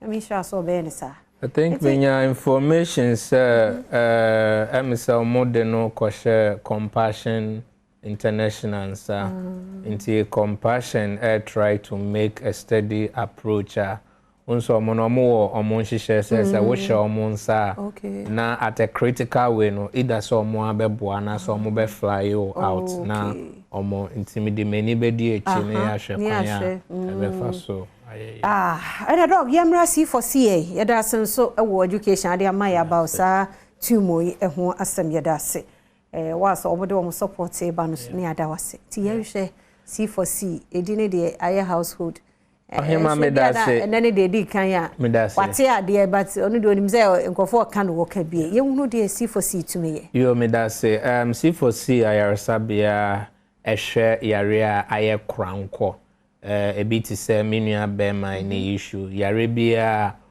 like okun hon to ka bia what try draw hodro what try bia herbs what try orthodox baby what try enye no nyame adom obepie mu wasi for see homeopathy ayarsabia e my Ghana ha any o my Europe yebeboa on this note no I'm encouraging more checkup see for see I'm making healthcare very affordable say sisi ayera eye Christmas mu ye free promo o de o yare o nyare o notice bibi o nipadua no o notice bibia ana o yare bi wo ho a wa try nro ahodo a and as I say, as you know, you are my Ghana, you are my India, and Sana Food and Drugs Authority. So I just to na yede abaha say ente obasi for sale to say in rahodo ayede mano in rosonko condition be any a dra yede bekana ye share yare no but ye share ne fare by we to say enka ono ni case say ye share cells na aforming and yet the result of baby AC no into ways enka obepie ye ho ntem ana say meeting ntem a enka ye see ano na edu this day eno na ye tonsa afre obi biara say ya share ye Christmas promotion ase ene anapa kosi efia da me ankasa met na eye Adenta SDA Junction Greater Accra region into baby biara wo bra na be come ho Dr. George Siama Dr. Adelaide, Dr. Jennifer, 4 physicians, and a ward entire alone to umbediki ubia 7 a.m. na matinase, and we are 2 p.m. na me ankasama sorry, na me other doctors na to 5 p.m. It's the first 20 callers, me bought number bako offer a free registration, card and also ye free. Machine a yedo beto so na ya scan wo nipedua no so eno so ye be ma 50% discount enura hodo so a yede be ma no ye be san ma 50% ye pese ye very affordable na obi biara David can be say rade emfaso ben na obenya wo me ho emra me da owo empaso na say at that point no u enkrofo kwa unko bi uye bia enye ye Ocean so Ashanti region, Kumasi and 8 Enva, Obuasi and all that, Konongo, Mepacho, Nyameya Duma, on the 9th December me ankasa mate na say ewo Ashanti region ye branch kese a ewo Ejuso Kwamo Fitemu Junction Ejuso Kwamo Fitemu Junction on the 9th December tro date no to ho waba ho dao umba ho dao upese ushia Dr. Kojo Trematin Dr. Memuna ene me nurses a ewo ho but more than 7 a.m. na matinase 2 p.m. na me ankasa ma sorry 5 p.m. doctors and so ebe to us in Ashanti region monhwe menim ewo ho o hwe so ewo central region and then a commander station free medical screening also by C4C medical officers ewo commander station and then a free medical screening on the 13th me ankasa so mi bepie mu ewo ye branch kese ewo the same Cape Coast Cape Coast Green Hill C4C hospital 13th December Troto ho 7 a.m. na matinase 2 p.m. na masori then western region o hwan free Elembele Nzema Takwa Sekendi Shama all over western region bomodena shia Dr. Michael Kojo Trematin so ewo 14th of December Troto ho 14th of December 7 a.m. na matinase 2 p.m. na masori into whether say waba any of the branches that and I say afe na woba bomodena take this Christmas promo as a step in the right direction na yemwa na apomudin into me enko in the first 20 people mo number no ofra ude udini baby a ofra free number no crowd was screen number no crowd was screen no as in to be to me atro most of am Amsterdam number no was screen no as in ti wo Europe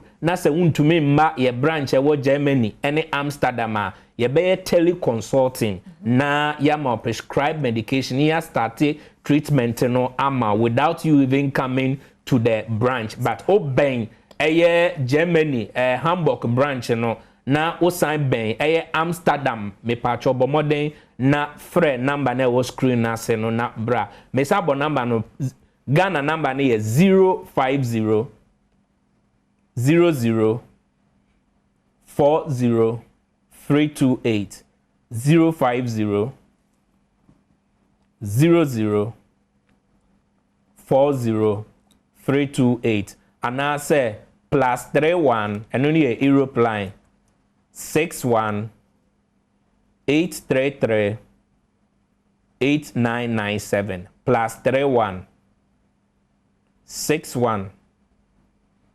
833 8997. So first 20 people in Europe, mbenya discount way. First 20 people so am wo man Ghana haso offer a limited 20 set of people na ya amount this particular free promo. Ghana ha your branches ni bi ewo Aguna Suedru Swesbu Junction. Ye sign wo Aguna Odoben I was Kumo Odoben Brakwa mensinim. Ye C4C obe pie mo nko ade a oyare no beba ewiye aya de dodo na hu kire mu nyina achi na say discount da so dia is especially when the dollar is always shooting up mo cra free obi man so ampo aye nya wa he kra ampo ya asem wo be kra ba bedu ha ne ade but oye den ya say ahokire wo ho yare wo ho nti ahokire ebeka yare ho a na ne de owuo na ekọ enti instead of owuo de ebema ahokire ni megu ase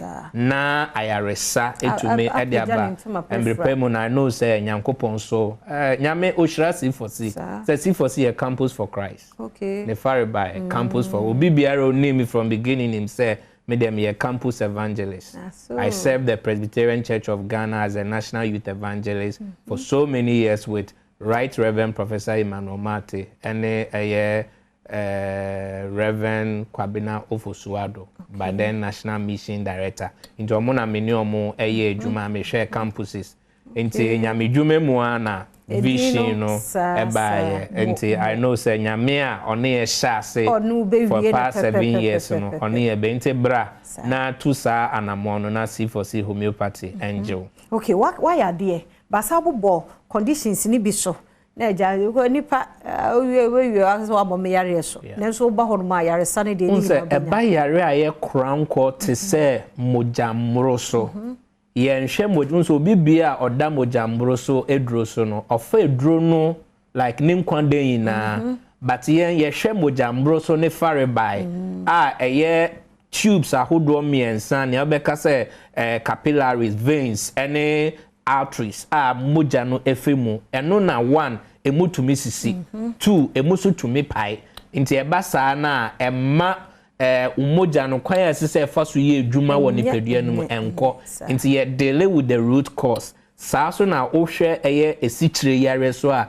bebre na no da esichire yare so forever say wonkwan dey na eno also affect honam akwa sen just like say obeka say asa no wo kidney esan affect wo brebo ne ade nti ye hwe eye pancreas no pancreas no ne honam akwa wa etochima ede eye esiche yare ede eba nipadua ni mu saa so na ye hwe brebo no yie brebo no tochima unya hepatitis of all types brebo no tochima unya 3D yare ne beka say malaria because a healthy liver say o liver ehotewa na ahonden ewo ho a ebeye den pan say yare a ye frɛ no 3D ubenya bi because answer na bribi to say parasite no ebewura wo moja ne mu ebedware a eni bebia akɔ ebedwe na home ewo brebo no ho ɛhɔ no na ebenya ahonden ansa na wa start say ebubububu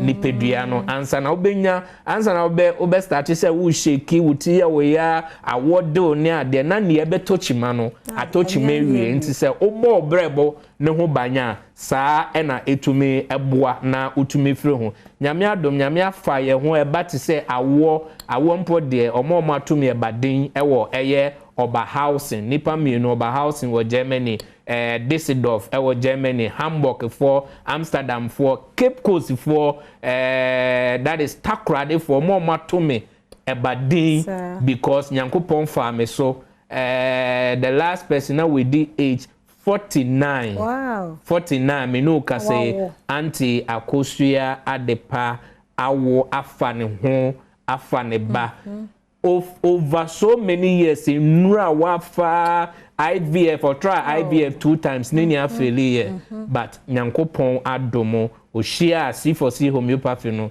yetumi eboa na wafa eye a mepatro number no eye 050 00 40 328 05000 40 328 and now says 050 00 40 331 so fret 328 na I busy and now I will offer out there fret 331 050 00 40 331 050 00 40 331 Europe for so fret Holland line no say I offer WhatsApp ebeba me ankasa mention directly offer normal call so I be call Dr. Sikawo that plus 31 61 833 8997 Michelle me that's him Dr.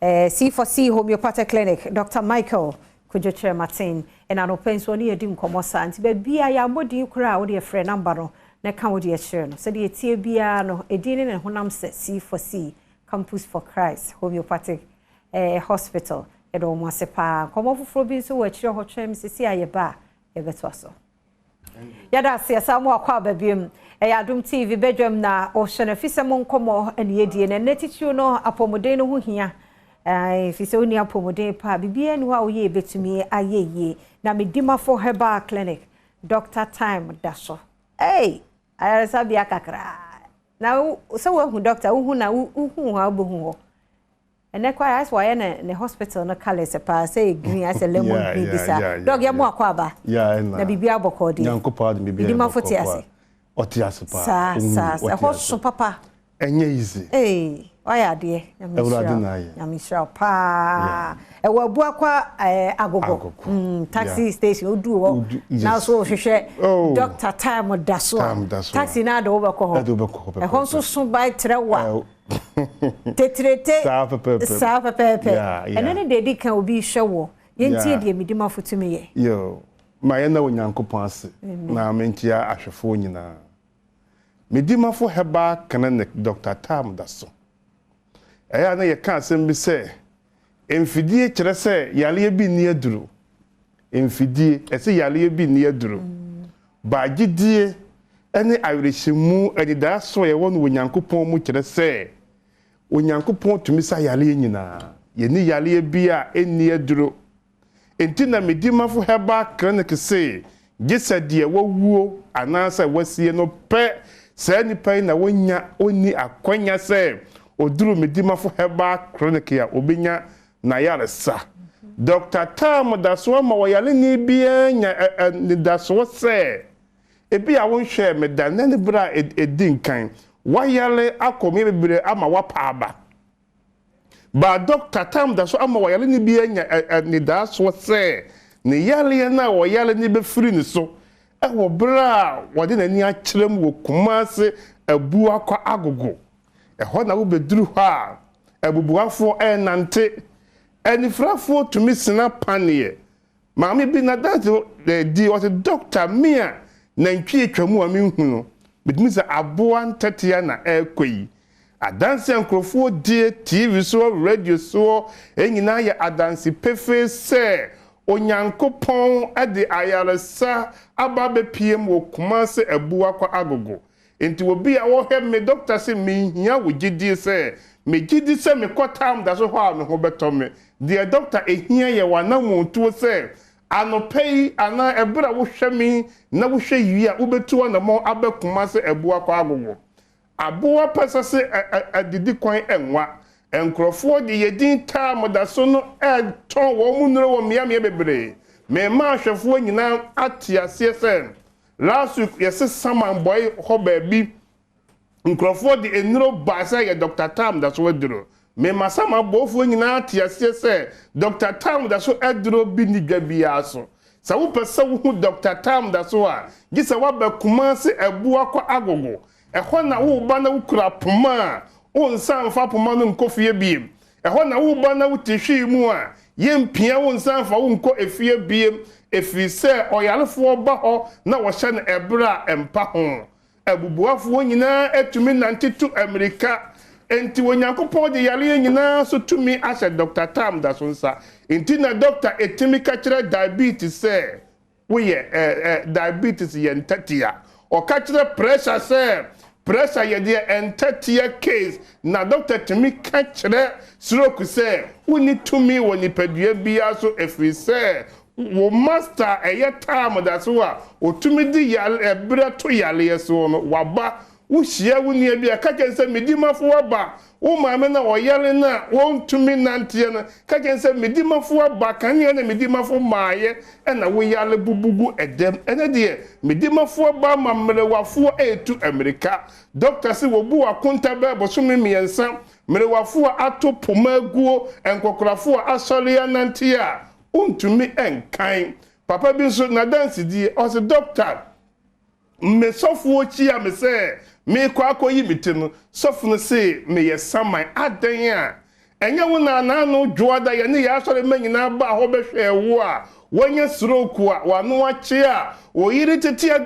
de ne krama wa wuntumi enie na ye ba ho adwoada brada wo kwara ya woada wa sheni ka nwumre nonso se me kwa akoyi miti wo wu na wo ba be krami akwa ka kire me wo sofo me hu na emum me dimafo heba clinic na wo kwa asore dipa bebre kire se wona na wo yele wontimi nkwa asore nyinala onyankopon na me dimafo heba clinic so sa won yade ama wo tumi kwa asodem koda onyankopon ase be piem okuma se abu akwa agogo clinic ne ye ba akopɛ wo Ghana ha nyina ebi ni ba bi abiem enso mesesa wo yale na wo bɛkɔ ba bi eben wo akɔsɛ wada age akɔto sika guo de wo de fa ka ba kuma se abu akwa agogo na doctor shewo ebre no de tam eto wo yare nso wa emfaso pi wo so esa wo bɛkɔ ba bi eben wo nanso enkonkosi aga be piem okuma se abu akwa agogo na onyankopɔn adom doctor say wasame yale wachemade part 3 baso afi ye di part 1 and ye di part 2 e wo doctor birthday part 3 no sha ase nyankopon ya adoma December on the 19th December 19th ni juada doctor say watch emo any de be anwa mean to mean kind of do nipa bia ebe pm ho on the 19th December no Dr. Becha womo emo any anwa me pa chaw enu firi ho a Oya or the TV mako 10 asan ache. Ni brother so TV 10. Ni wukuya so 10. Ya wada 10 na efiada aye 10. And the doctor check TV mako 50. Eye 32 inches. Eye flat screen and about 1,500. Na doctor say one obe to me enye TV bi ye one or card. I will me demand for her back 2%. Unye TV 1,500 ni bikobo with them dia e free na ko ya bra be dima for herbal clinic na beje wo card na eduru ho na wutimi the back clinic ho a wa beje with TV ni bi akwa ko bo with them Dr. Birthday no ye che won na ye che won TV a obo okra oba hospital no ye charge na 800 what you 200 ba no wa TV akwa ko bo ni dem kwa Doctor say doctor ye nukuredi for the ye kan e sa pepe me pagana for what you say dey no eni ma bebre esi ho enti na me say min check 50 ni na emo one day no obitumi ko tire number bi na wo de ababa gi TV na ni pakuna okura sa number no so delay no enti yes this time there you need that oyi e 50 but you channel 5 days that be ya 10 na je say abtere ebe ya nipa nko ye bebre ema je say niema bone nya dey ensie be pie mo kuma se abu akwa agogo baby ya ufi baby ya udu kumasi ya usi ubesi abu akwa police station wo usi wa taxi station wo usi wo kwa tam da so ana medimafo aklonfo ba bebretin be pack taxi si ho na wo fu ya de watu afa baby na ya dada o me pacha na no wo maybe wo so o ma me se wo hu tam da so wo bewu ana wo furin kana eba tam da so wo se nani no huna de papa ena maami be duru kumase wo se me kwatam da so ye de na manya fa baby wo se de ekunu klanse obeduru ho no ne baba akufure bi sa doctor ne say tam da so ni wo se ai ye hwe maami koduru knan ya ye ge wo koduru ya ne mane yi card ya wo mu se enye tam da so no maami ne yam hye no wa ye nyankopon dia yes enkrofo gidi e wata obi oba tam da so no ne gidi se obi a okokena it is o mesipa na asamu ya to no mama ye fa no kredi enya adwuma wo omayi mu tam da so de wo ba nansa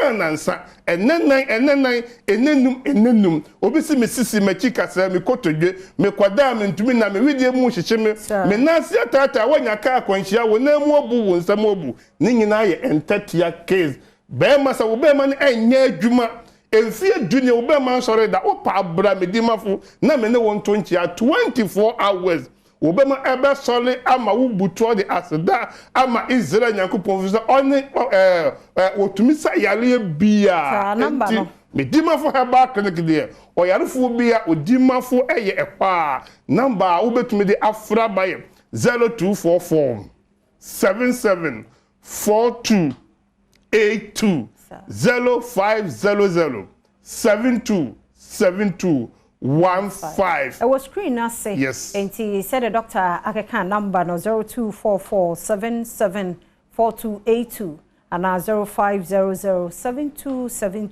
0500 na time that's so. Ne idea bi oye bi time that's so. And he bra no so adansi amkrofo die won su dibi. Dog yemfa won si hey.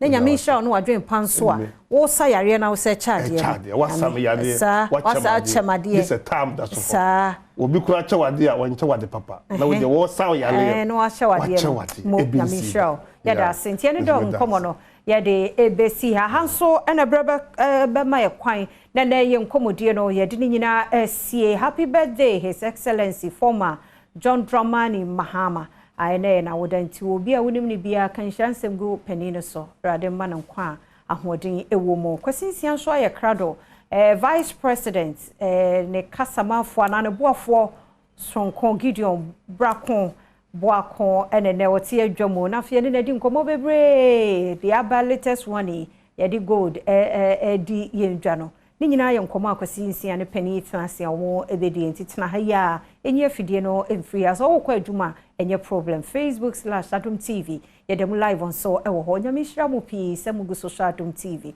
fi sɛ yɛ waze oye yɛda se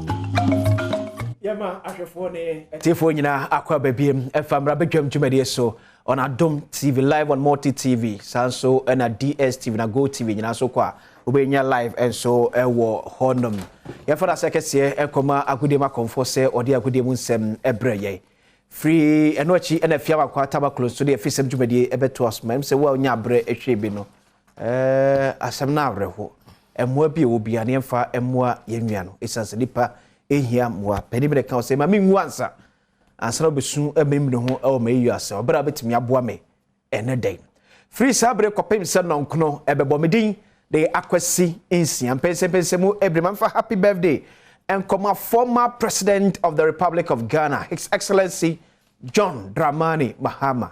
You are 64 years today. Nyame enshirao onyo kese kopem se obeye kese pa your excellency. Nyame enshirao pa. Saso na belated happy birthday so enkoma Beatrice Abuajiwa ya uko school wo Apia Akenten Apia Menka University. Enkane University of Education Winneba Asante Mampong campus ena uwo. We free Mr. and Mrs. Koku Oware Honum. So wish you happy birthday. And so we be fana sekese enkoma Hepa Plus mixture. Edre na abadwa so bi age tum enum bi esanum a eboawo ema untimu eyedin ekoditere wudu a ebane pedwem. Oma ba bi etondo bi akwa onsa beka bi atomestra wada. Ope edre betimi abo ye pa ye a eno a ene Hepa Plus mixture.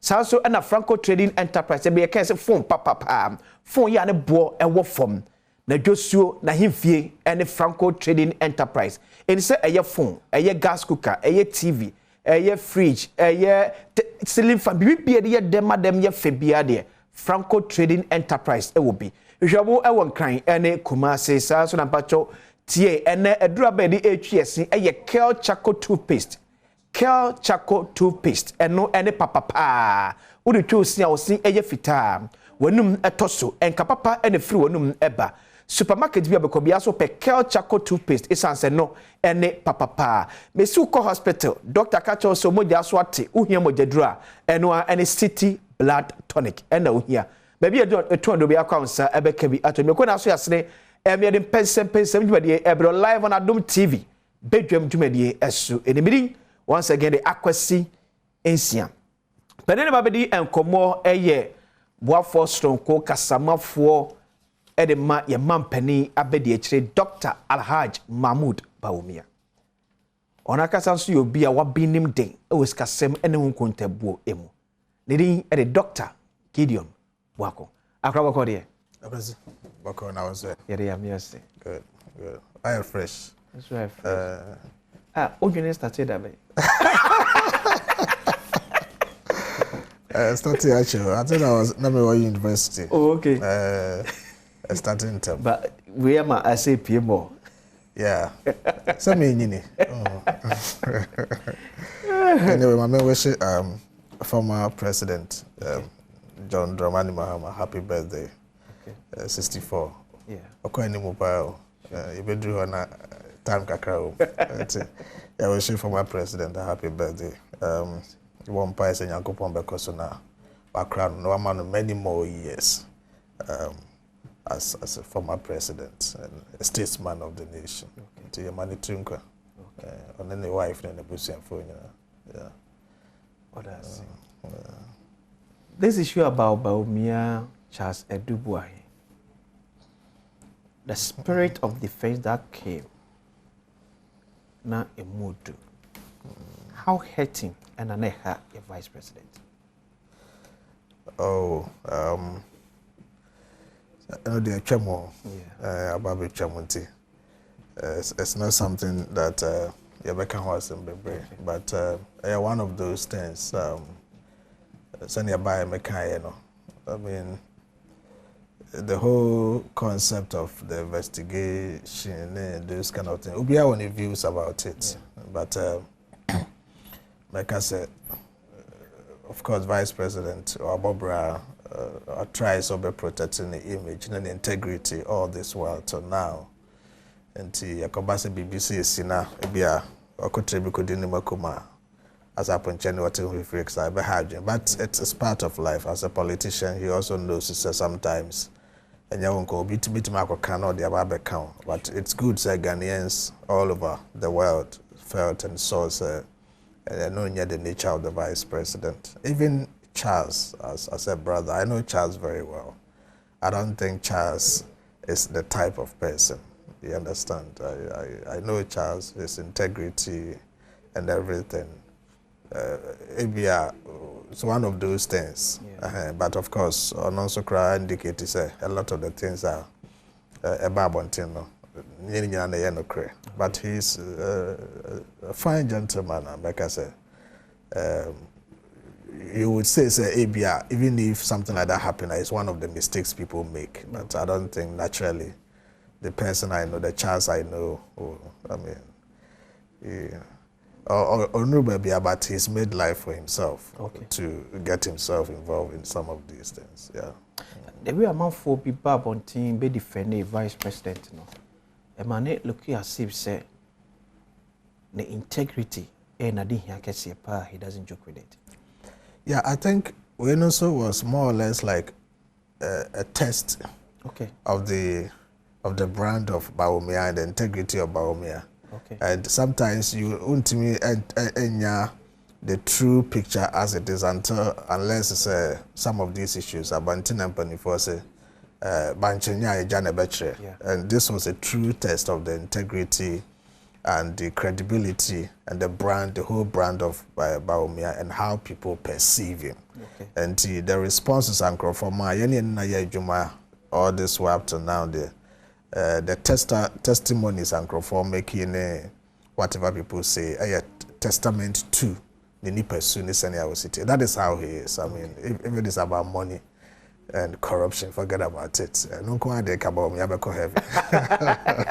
That's it. That was the over the weekend. So we say no take commercial flight. Move from Accra, call Tamale, so free Tamale, never Accra. Yeah. I mean, from Accra to Tamale and back. You see commercial flight. I mean, so when they will be who are not the trouble. We do it all the time. I mean, and yeah, when you hear you won't hear. No. I mean, somebody not anti-actual. You have commercial. I have a lot of pictures, but of course. Yeah, no, it is not in our nature. And yeah, for PR purposes, isn't it? Oh, yeah, it's something he does every day. Until now, maybe some trouble. That is a Manasa Azuri. And I know what's our flight in the picture. But many no full commercial flight to Tamale to Kumasi all the time. Because a new person, it's not something new. But if I tell you, there are a lot of times. The vice president, he drive in one car in Accra here without motorcade so many times. Wow. In fact, the latest was about 2 weeks ago. Okay, I mean. And it's dangerous. No. So you see, the way I was organizing a honor. For instance, I didn't know as a vice president. Oh, now for 9 you maybe also concerned that for me. Now cars, motorcades, it's not necessary. But he does those visits to the friends, Nkrofobia or no more commodity, be a software cry inviting us a be a omrefie, not needing comobi, mompire, those kind of things. We go around to do all of that. But you're quiet to car back home. Maybe I'm an entity, not driver, not security to front. Just the 4 of us in one car. Sometimes we have any patrol near to carry him. It do traffic my so. So many times. Wow. There was a time Madame Fubi say, "Oh, who say me te Lancruiser Biachi." Now, our friend is our Miano. Our company chairman, colleague back on. To my colleague, I just tell him it's not because at the time I met I can depend on team in China. We could jack who you may say a year sometimes, and we don't want people to see. So it happens all the time. That is Bawumia. And yeah, commercial flight to Ghana so many times in Accra here and even Kumasi. We haven't done it in other regions, but at least Kumasi sometimes you go Kumasi. Ebi anyumro pese okosana na down for be a koba bi na se yakọ obi ho etra wan kai mo na yetu soja ni bi anka ho obi anka ho no motorcade bi ene enimu edru traffic so ayedi so na yakọ so ba bi anto ye de my life etimi ye kuntan maye but I mean Bawumia is Dr. Gideon Boako special aid Edema, the Vice President of the Republic of Ghana. Message you the man Ken Pakubi. We appear stadium say Yamishi former President John Dramani Mahama. Happy birthday. Was papa. Say when she wa who him no be and when we are here or bell. See Yamishi no inshira kopem say obeye inshira pa. Now say abade adebia baba tuja amanura the Vice President eka ho asem. Gold for oil. Sa feel the gold and ekwa koto oil aba yememo. Fu na ye kaba mkan fu edu ye kamu. Sine bia ne bo na de bia rikosro ene nam 18 ade 20 ade 23 no. Ali se betimi nya stability kakra ewo. Ade doctor. Yeah, the only thing I say, we aban na sempany for Ghana for you say the only more. I was saying be and I will try so by yenhye ya. E betima ma man for no. Omo ho aheha omo kakra. No mo ho ato omo. Sebe ahoto pa say obi asori na e wo na yesichire sogu nanum de. Oni say eni ho.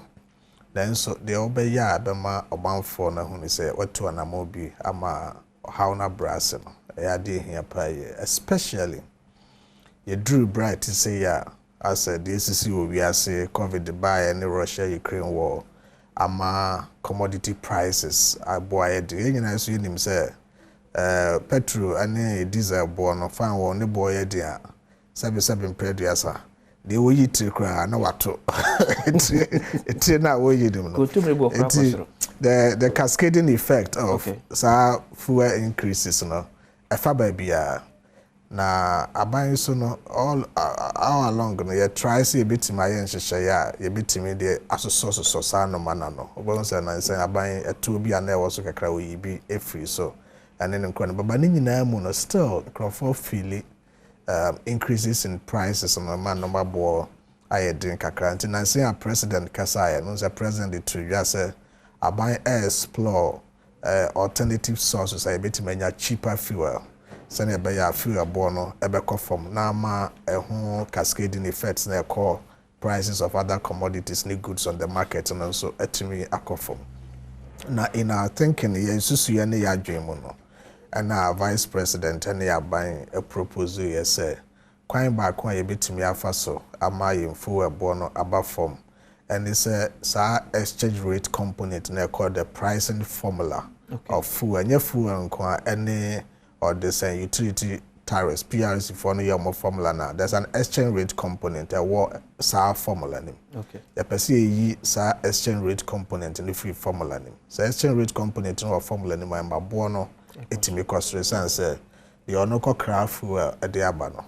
Okokra wi a woni nsafuro ya odi abai or the best abosomi biensa ene beton bosia okwaji o bank na man se oba abosomi biensa oton a betua meka nti se obeton fu okotofu wanene na cedi no or the best 10 cedis ene koto dollar ba ko obeton abosomi biensa bi wie no ebia na apeja e de cost nti na adwene mu no nso e de cedis ni bia ye den aka ho ansa na waton owie na let's say basa na wo na akwakotofu we no ebo na kosoro because cedi dodo a osusu so de be kwakoto dollar no wapagya mu de ye den ekosoro sa forward exchange rate price no nti mre bia no ema yenya problems enti aban hwe kwane a ebitima afaso a ebeyi sa de na free ho na number 2 nso so ye hwe kwane a ebitima afaso a ye be ma esidi no wa home kakra esi nda bia na 3D aye no oti ase kakra bi na no hododo na dollar no apeja na cedi no ahode eba from ni nyina nso efri se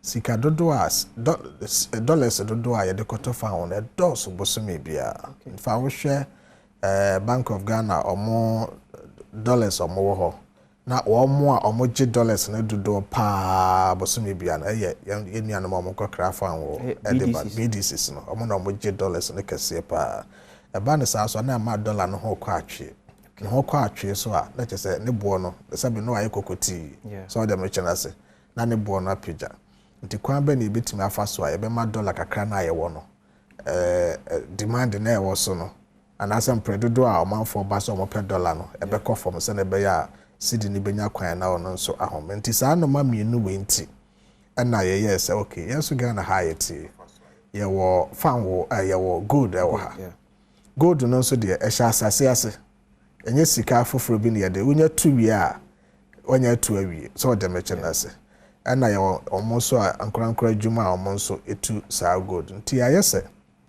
yete ye kromo ha na okodwomo kotobo de anase menkene ya odi cities na eto no adenti na yemfa ye city no ento gold okay na aban gold no ma me ya aban dia pachote mechanase gold no so kitawa et se ne dollars na kitawa pepepe in fact gold no kra no chese ukita omodu eche dollar no because gold no de normal dane kra still ugina why butantim na ho de no ewo ho nti ye sesa de ye de ye city na ye wo ha no ebeto gold afi ye Ghana for mom ye small scale mining ne gold mining companies so ye beto gold na from ho ye de city nti abase ye kwa akokra fan wo a na ye ha ye ho bio enkosesa city nkoto dollar okay na mo city na ye de ato gold no so na the water fan won the amaye no ye the gold na ye de tuaneka okay abasa na ye dollar kakra na ye wo ho da bia na wo ho e beda so on futu na won futu mu na chese mre bia dollar no e wo ho sa dollar ne bebre wo ho na city no so anya ye de wanya ho de so the mention as nti ye pese ye de city ene koto gold ye de city ni to gold abaye Bank of Ghana na abaye Ghana edia nti obi bia okokra fan wo aba no aban ne de ode fa won ne mai na ye nhyehyeye sika a opese ye de ma ono ye de ma wo e wo gold mu okay ye nkofa cedi nkoto dollar bia oba bi emfa eti omagye atum so mo penisa sa omode oil no mai no magye atum e no magye kita in fact so many oil suppliers and aba on board in that regard omoye prepared say Ghana aban e wo gold e ho tie a gold no yesen kika wa bia afrafra mu correct gold ne ye ne dia omobaji gold no okay na omama ye fan wo no na chese ama ye dollar kakra ye benya free ye international trade no mu na ye ba ne nyina na chese gu ho chese me bia no Ghana ye wo dollars e wo yakache okay e basa no so dia ama wo sika no wo seed na ho den ye de ejina nti ye ne sa na abema Ghana seed no ho den ejina se na be ya enkofom bebre na adwadifo a omonso pe dollar ni bi akodi dwa foforo no okay omokwa ombenya dollar ni bi sanso okwa dollar ni bi wo ho nti ne bo nya din bebre so to so nya bia na wo de akodi dwa na da bantimre bia so no be ba no dollar no se na ya wo si nya bia wo de ko baba na bia saa ne te okay so for now mo keteli dollars no e dey free BDC is na e gina dodo on monthly basis no mo pay kakra e bia 50,000 20,000 no mo nya bi e dey amount ekromwa omo ye legal mining ya ban betimi omo din sta wo so ye large scale miners and small scale miners to start with large scale miners mo say omo turn 20% of ojuma omo ye Emfama Bank of Ghana officially aban eno omo share din komo are they willing and prepared so me turn 20% of ojuma omo ye no e dey Bank of Ghana yes you know omo din komo you know my yes ni nyina but before then my memo statistics kakra okay offer large scale mining for now I want to offer small scale and large scale now I feel way more I feel where you see mon asat bosom ye twem or October no na good small scale and large scale for no a shipo a free Ghana ha to the tune of $5.2 billion okay $5.2 billion, $1.1 billion a small scale, and $4.1 billion a large scale. We know officially the first half of the year. As at October. As at October. Okay. November and December they can cry ebekosro. In 2000 Ghana ha good or hapa fibi a good about the way they efa American so abayan so my hu bi no. Yeah. The akana yesi could do Dubai and India you no kra no e also change just a good do na no if you ha edeko enti ye ne large scale miners for no atnase ayen hwehwe ye ntimi nka se omogodo omotu ni nyina omomfa ni nyina ma aban ento da bi oye ne sa omonso no adwuma na omoye no omonso other commitments and payment obligations are also omonso omoye and your stability clauses ne nkron ba na mramu no obi a otu gold wa Ghana ha bia o ye large scale so ye foreign akra na oba ya ye wo percentage bia so retaining the percentage of the earnings na also retaining wa Ghana ha na odi ye adwuma e wo omadwuma ni wo Ghana ni capital Sa sika na obenya free so good na the commodity na o trading no. So commodity na o quantify my be sika when you free adwuma ni gina mo. But emrane say onfa unquantified commodity no ehun sika a certain percentage enka o mine. Okay. Na no that all the be adwuma be tutu ankrofo ka be tutu mfidie ni nkro ne ba. Enti sa within that framework no. Okay. And you know makase enya nhye so na mo ya adwento ato na ya to no mo nyina ate ase. Okay. Say na afibia no good o mo betu no. O betimi atom mu wo ha mo nchichemu adu no 20%. Make this proposal. Aban no mo na akọ sa agreement no. Say omo good o mo betu wo Ghana ha nyina. Nse se nka omo de ni nyina abekọ amano ne na akwakoton no. Wo ha mo nchichemu adu no de o betimi de ama aban. Na aban ewo right so beto sa good no. The aban no makọ sa agreement no mo so ate ase. Say 20% no omo de be ma aban ne yato.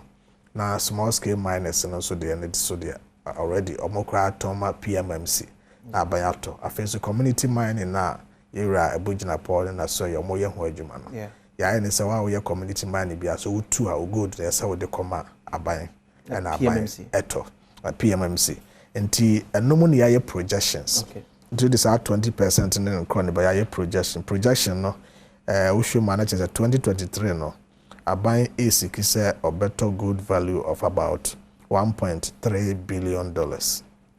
So $1.3 billion no emu 600 million every major mining firms other suppliers here 68,000 PMMC so 100,000 and a total purchase in terms of ounces now make a total purchases no 768,000 ounces which is about 16.6 billion Ghana cedis, which is about $1.268 billion at the exchange rate of 14. It is our projection in our buyer, yes, sir. I fear you by the signal. You better good bears $1.2 billion. Yet you better on the cedis, which is about 16 billion cedis, but the core dollars my 1.2. Or share your oil now you import so a fibiano. We are around that figure. Let's just say no, and I debema. Oil suppliers no so good near the oil suppliers no na your dollars kakra your kwa dwaman so koton your cocoa ne nkro ne ba ye nya no ye de begu ho anan no suguo na adwadifo aka binom ko China ko fa no maba binom ko ya ko fa no maba omo benya sa dollars ne bi e de adi omodwa na emma pressure emma so se ne ba ya sidi na ho de ne bitim agina na adwadifo ekoba no so matima plan ye sanse wonim se obeko be bana dollar no send city and sa na city nti oba na oba beto a onfa bi nto so bebre ema omanfo ento ye yes I wi nso a na de ema fu ebo aba fam no ene se sesi am no kase esan se omokra fan oba no omoje L6 letters of credit free banks no ha ye de mo amobanse bi a 3 months 90 day and as bi a 120 day to ni se okokra fu no de ba so na oba beto a bese bosome miensa eso okọ na sika no okofa foforo na ena okọ no sa fan won okọ no esidi na ode kwakoto dollar free bank of Ghana ha na ye bia 14 na 12 cedis to the dollar na wabọ na adwunu se mekọ be ba meton bosome miensa akiri no ebia na kwakoduru ebia 15 cedis to the dollar to yes how forward pricing so no de awuram tinefu wala akwakoto wodwaso no inse se ebe reflect $12 sene city no 12 cedis sene city no I reflected best 14 cedis nti na de ade a woto ne bia ne boarding e chen se ne nanka ese wosi to na ne no enso ono so anya ne se bia meko ba sesa obelusu 3 months no so na wasa akota no wasa price with another forward rate nti se do na say 50 na what the copy se bia 19 nti mre bia no fuel la ye to ne de no ne boarding chen se ne esesanka yesi to no in actual sense doctor nti last pricing window mo ye exchange rate said the numbers 13 and that's a BB and that's a 14 Bank of Ghana say 13 and I want to be a 14 on the market cry but BDC is no OMC is no yet our price no omo the exchange rate of 19 cedis against 14 yes, against 14 no the year nti abasa na automatically say 5 cedis a better liter of fuel be as a water so ananka hu here say baso so I deal with the person free ho okay so nti say 5 cedis and say be a ever as a 3 liters cry in 1 gallon. Just auto 1 gallon. That's a 15 cedis. Like I say, extra na babetos. Dr. Gideon Buako, a spokesperson, the Vice President of the Republic of Ghana. Doctor, economists be actually now doing their far at the buying Eddie Hunjumanas. Yen Shebina, yen concerns always, and how government can factor in the concerns into it. Yen small penino, a kind of far abide media obedio. Dear, a higher true. A higher true, no say. This is something you can only do it government to government basis. To me, in Fan Cranko and to encore yet, let me use the word butter. Although there is nothing like butter, because Udi gold no kwa, the gold will be revalued in dollars. Say nano, semi per gold. This is what the rate is on the international market per ounce of gold. Nti say Udi 1 ounce kwa, omo besin sa gold no ewo in dollars. So effectively, you are paying with the dollars. Na adria amudi teche na say omudi bekwa koto oil, and I think they are having some talks with the Saudi government.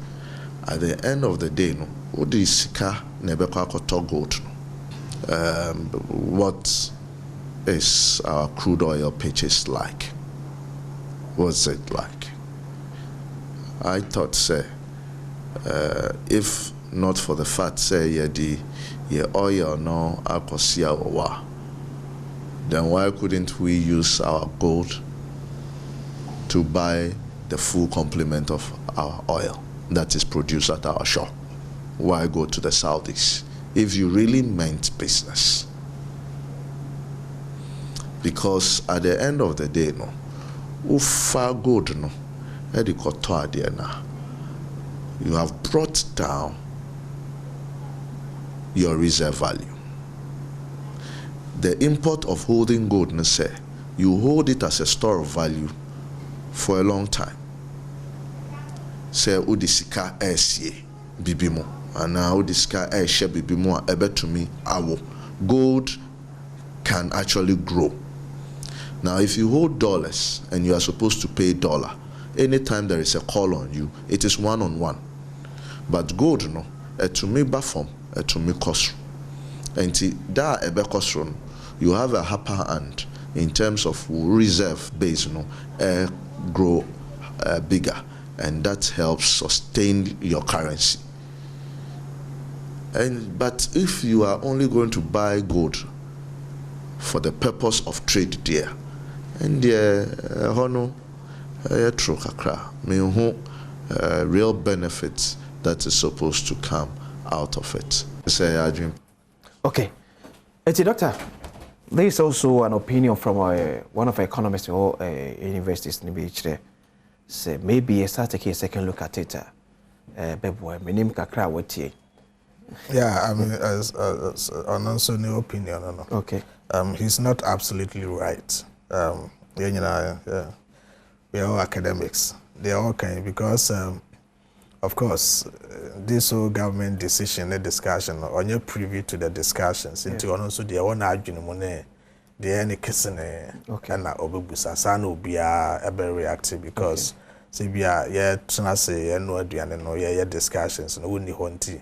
A basa na also there ebia wo table no kra the chirewaju ka beka amanchiri mu bia ba no you definitely have to express it in the same way and now also I express it now. It is up to us see be provide information amana who said there a chain na join kakra no say na esitie na enye sene ya ono so hu no sa na besi akọ. Yes, it is true.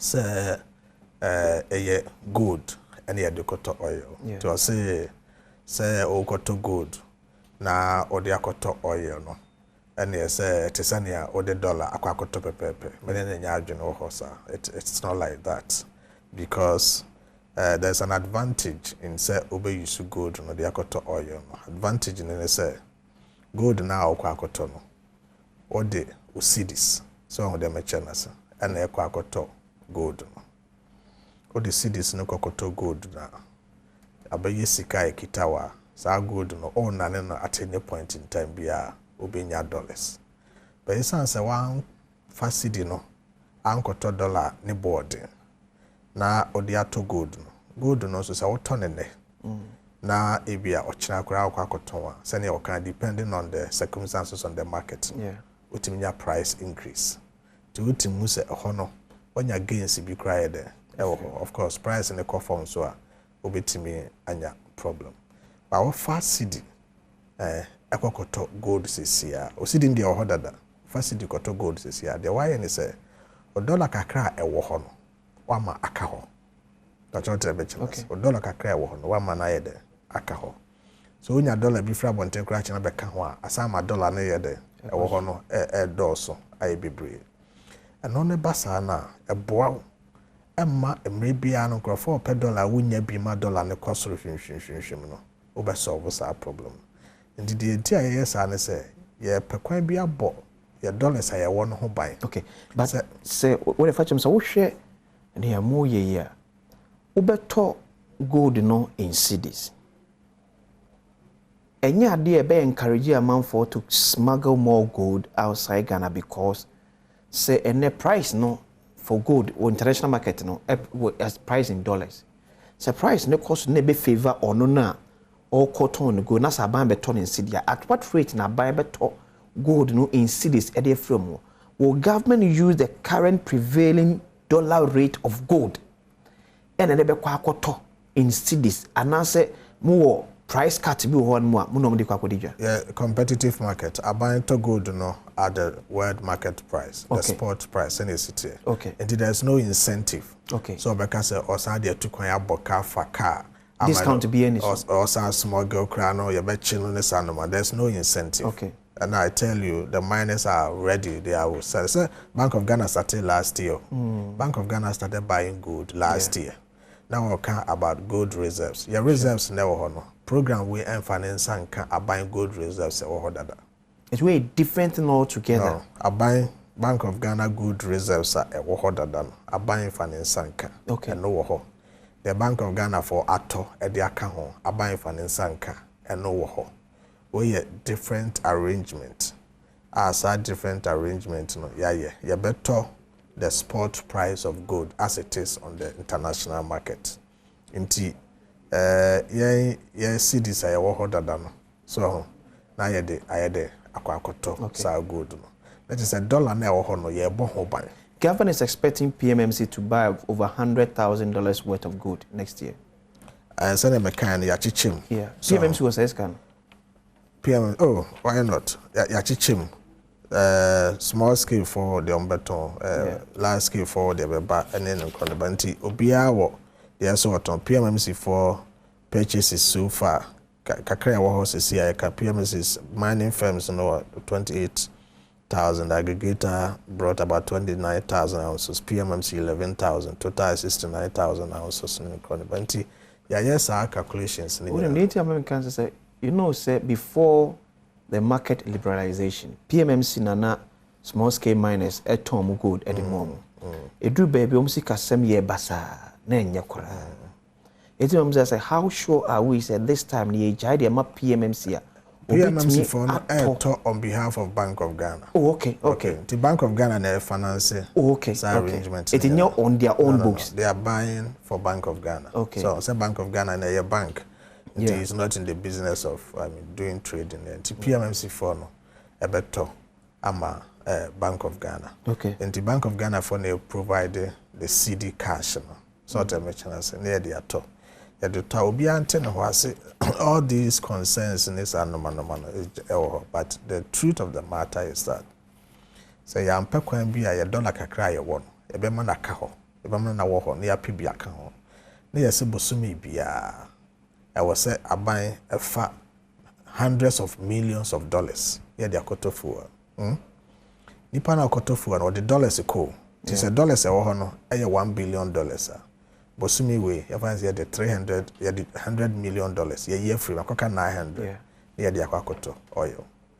nipa no koto oil ne ba obeton the cedis onya dollar bia amba wo no obeton the cedis we are cities no benya no wasan de hakoto dollar 900 na aka no wasan de hakoto mu 100 free so na aka 800 to say consistently your dollar no na kwa na ekofo prekopa dollar no strength ekofo no in terms of quantity no na ama sebe ne boye de na ne boye de na ama no ma wodwa so eboye de say the can say so starting from January next year your $1 billion no wa enka ho okay so your pisika koto fan wa Bank of Ghana cities na wo ho bebrebe na yemfa homa use and no because cities na wo ho what you mention say yemfa no konkoto gold na dollar na wo ho nka ho ti say nyame ya do na dollar bi fi baby kura ba be ka de wo ho no ma akosoro ye cities na wo ha yemfa nya hwe sese no yemfa konkoto gold se ba so bi ma ye fan wa gold na ye wo no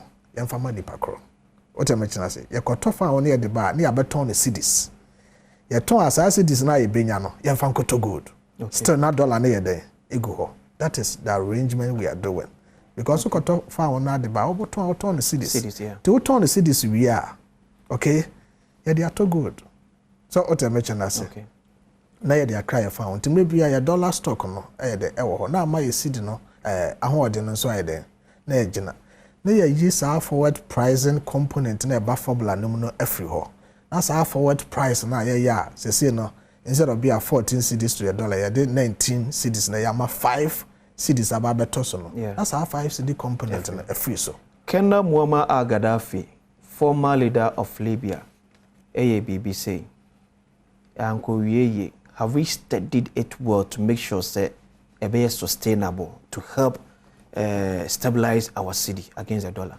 So when him said, Moses by, when to man Julius, okay, Elijah by, Elisha by, Ezekiel by, I did for I can afford to do an by, okay, and so did for Jesus Christ and I bet Julius on a corner there come and it doesn't matter. Okay, Serbia will be a tribe, have you learned from? Of course, there's no way. Abayimbe decided say, oh yeah, such a bold, ambitious policy like this. Now, onsuya from the Nkrofo aye in the past elsewhere. You learn from best practices. Now, mistakes are ebinomso yeah and also I try to overcome those mistakes. And it's a whole lot of broader consultation. And Abayaya consultation as in consulting the books, talking to people, learning from best experiences, and then trying to devise the strategy to I'm for say a Japadi in another form. Oh, I mean, where does a Japa come in? So we crano, Oshemu ya, let's say, it's more or less counter any deal like that. Okay. I mean, how does anybody benefit from this? It's the Ghanaian people. So I mentioned, I say, Sabio, Fango ya Kenya buying a cocoto. A BDCC ya na yede private entities in Kroniba and the Kokoto. Government, apart from say Badwam and normal boako from with just so ama you see the Nahodia Jano. Government gets no so this benefit one from it. And yet government ne talk for on behalf of the BDCs. What government is doing is there are different arrangements. Your BDCs no I'm not natural mokra found on we number to Bank of Ghana by $1. Yeah. Bank of Ghana say be a mini bi ho. See chinchina and the cocoa pay near the bank. See arrangement buy and say the only different governments and the suppliers and the ECOSA arrangement. Until your boss the storage capacity and all of that. Your other BDCs say go energy I buy what shares women in Kroniba. I buy bit to decide say boss to found one. Okay. On behalf of government, give it to the BDCs. Okay. What you say? And then let them supply through the OMCs. Is that what government is going to do? And as Abambe decided, say? No, yeah, one part of the streams. Okay. The other streams, so they say, okay, BDC now, Bank of Ghana say, $1. No. We are not going to give you $1. Okay. Let us know the arrangement. I want to supply, Okay. But we have a list of suppliers. Omar agrees they will accept the good. Okay. Is he one of them?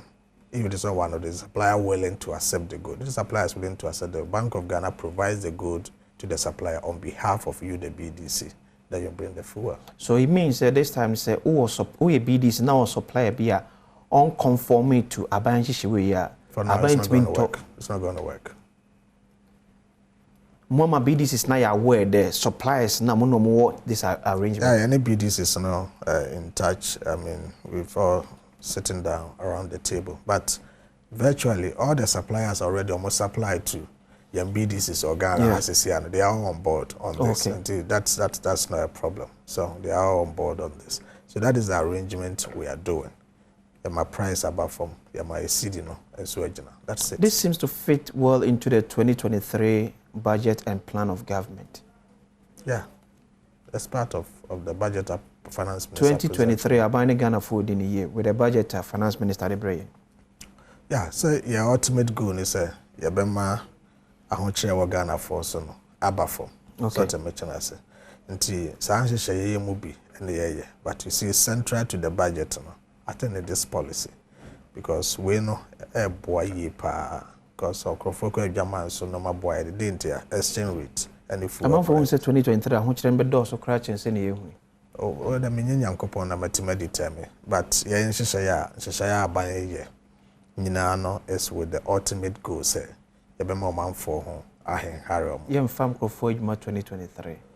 I mean, these are part of the discussions ongoing. Of course, our buying has a freezer and as a net freezer. There are different components of it. Being provided services are so essential. You're going to see those ones in over put. So which one are buying a freezer? I think the finance ministry, the budget provided the details, and then a government policy. Okay. Once it is a government policy, it is a policy announcement, in the course of the implementation, or should a company be on a tweak here, you can tweak it. The policy is not a law. What I mentioned as a bind they say. And the finance ministry the abase be our share expenditure and revenues of person. This is how a person rationalize the employment situation. And to be able to do so implementation after appropriation of back okay. During that preparation, you decided these categories of services in your year free until we continue to do this. Retirement, we have to replace that person. Some of them, all of these details. But the finance minister presented to us a blank budget, why any specific say as part of government measures to control our expenditure, there's going to be a freeze on all public sector employment. And I maybe me my show say yem for nurse, for yem for teacher, for yem for soldier, for yem for police, for fire service, for yem for. I'm not too clear on that, as you're also saying, but I think, sir, what I've known about government policy announcements in the budget, the actual implementation, based on say e-levy. You are not too clear on what the finance minister said. No. What you are talking about? Oh, they are all kind of maker. So when I will run a commentary on it, oh, commentary now. Send or can. Oh, no, okay. I didn't know what to do. Oh, they now. I don't know because I'm not too clear on the. Something to me to hang and just oh boy and I say more. Maybe I know. Such a question. You have to be very polite on that. They're now until now the attitude and American was a e-levy I buy announced it drew a buy implementation where you know be free. Okay.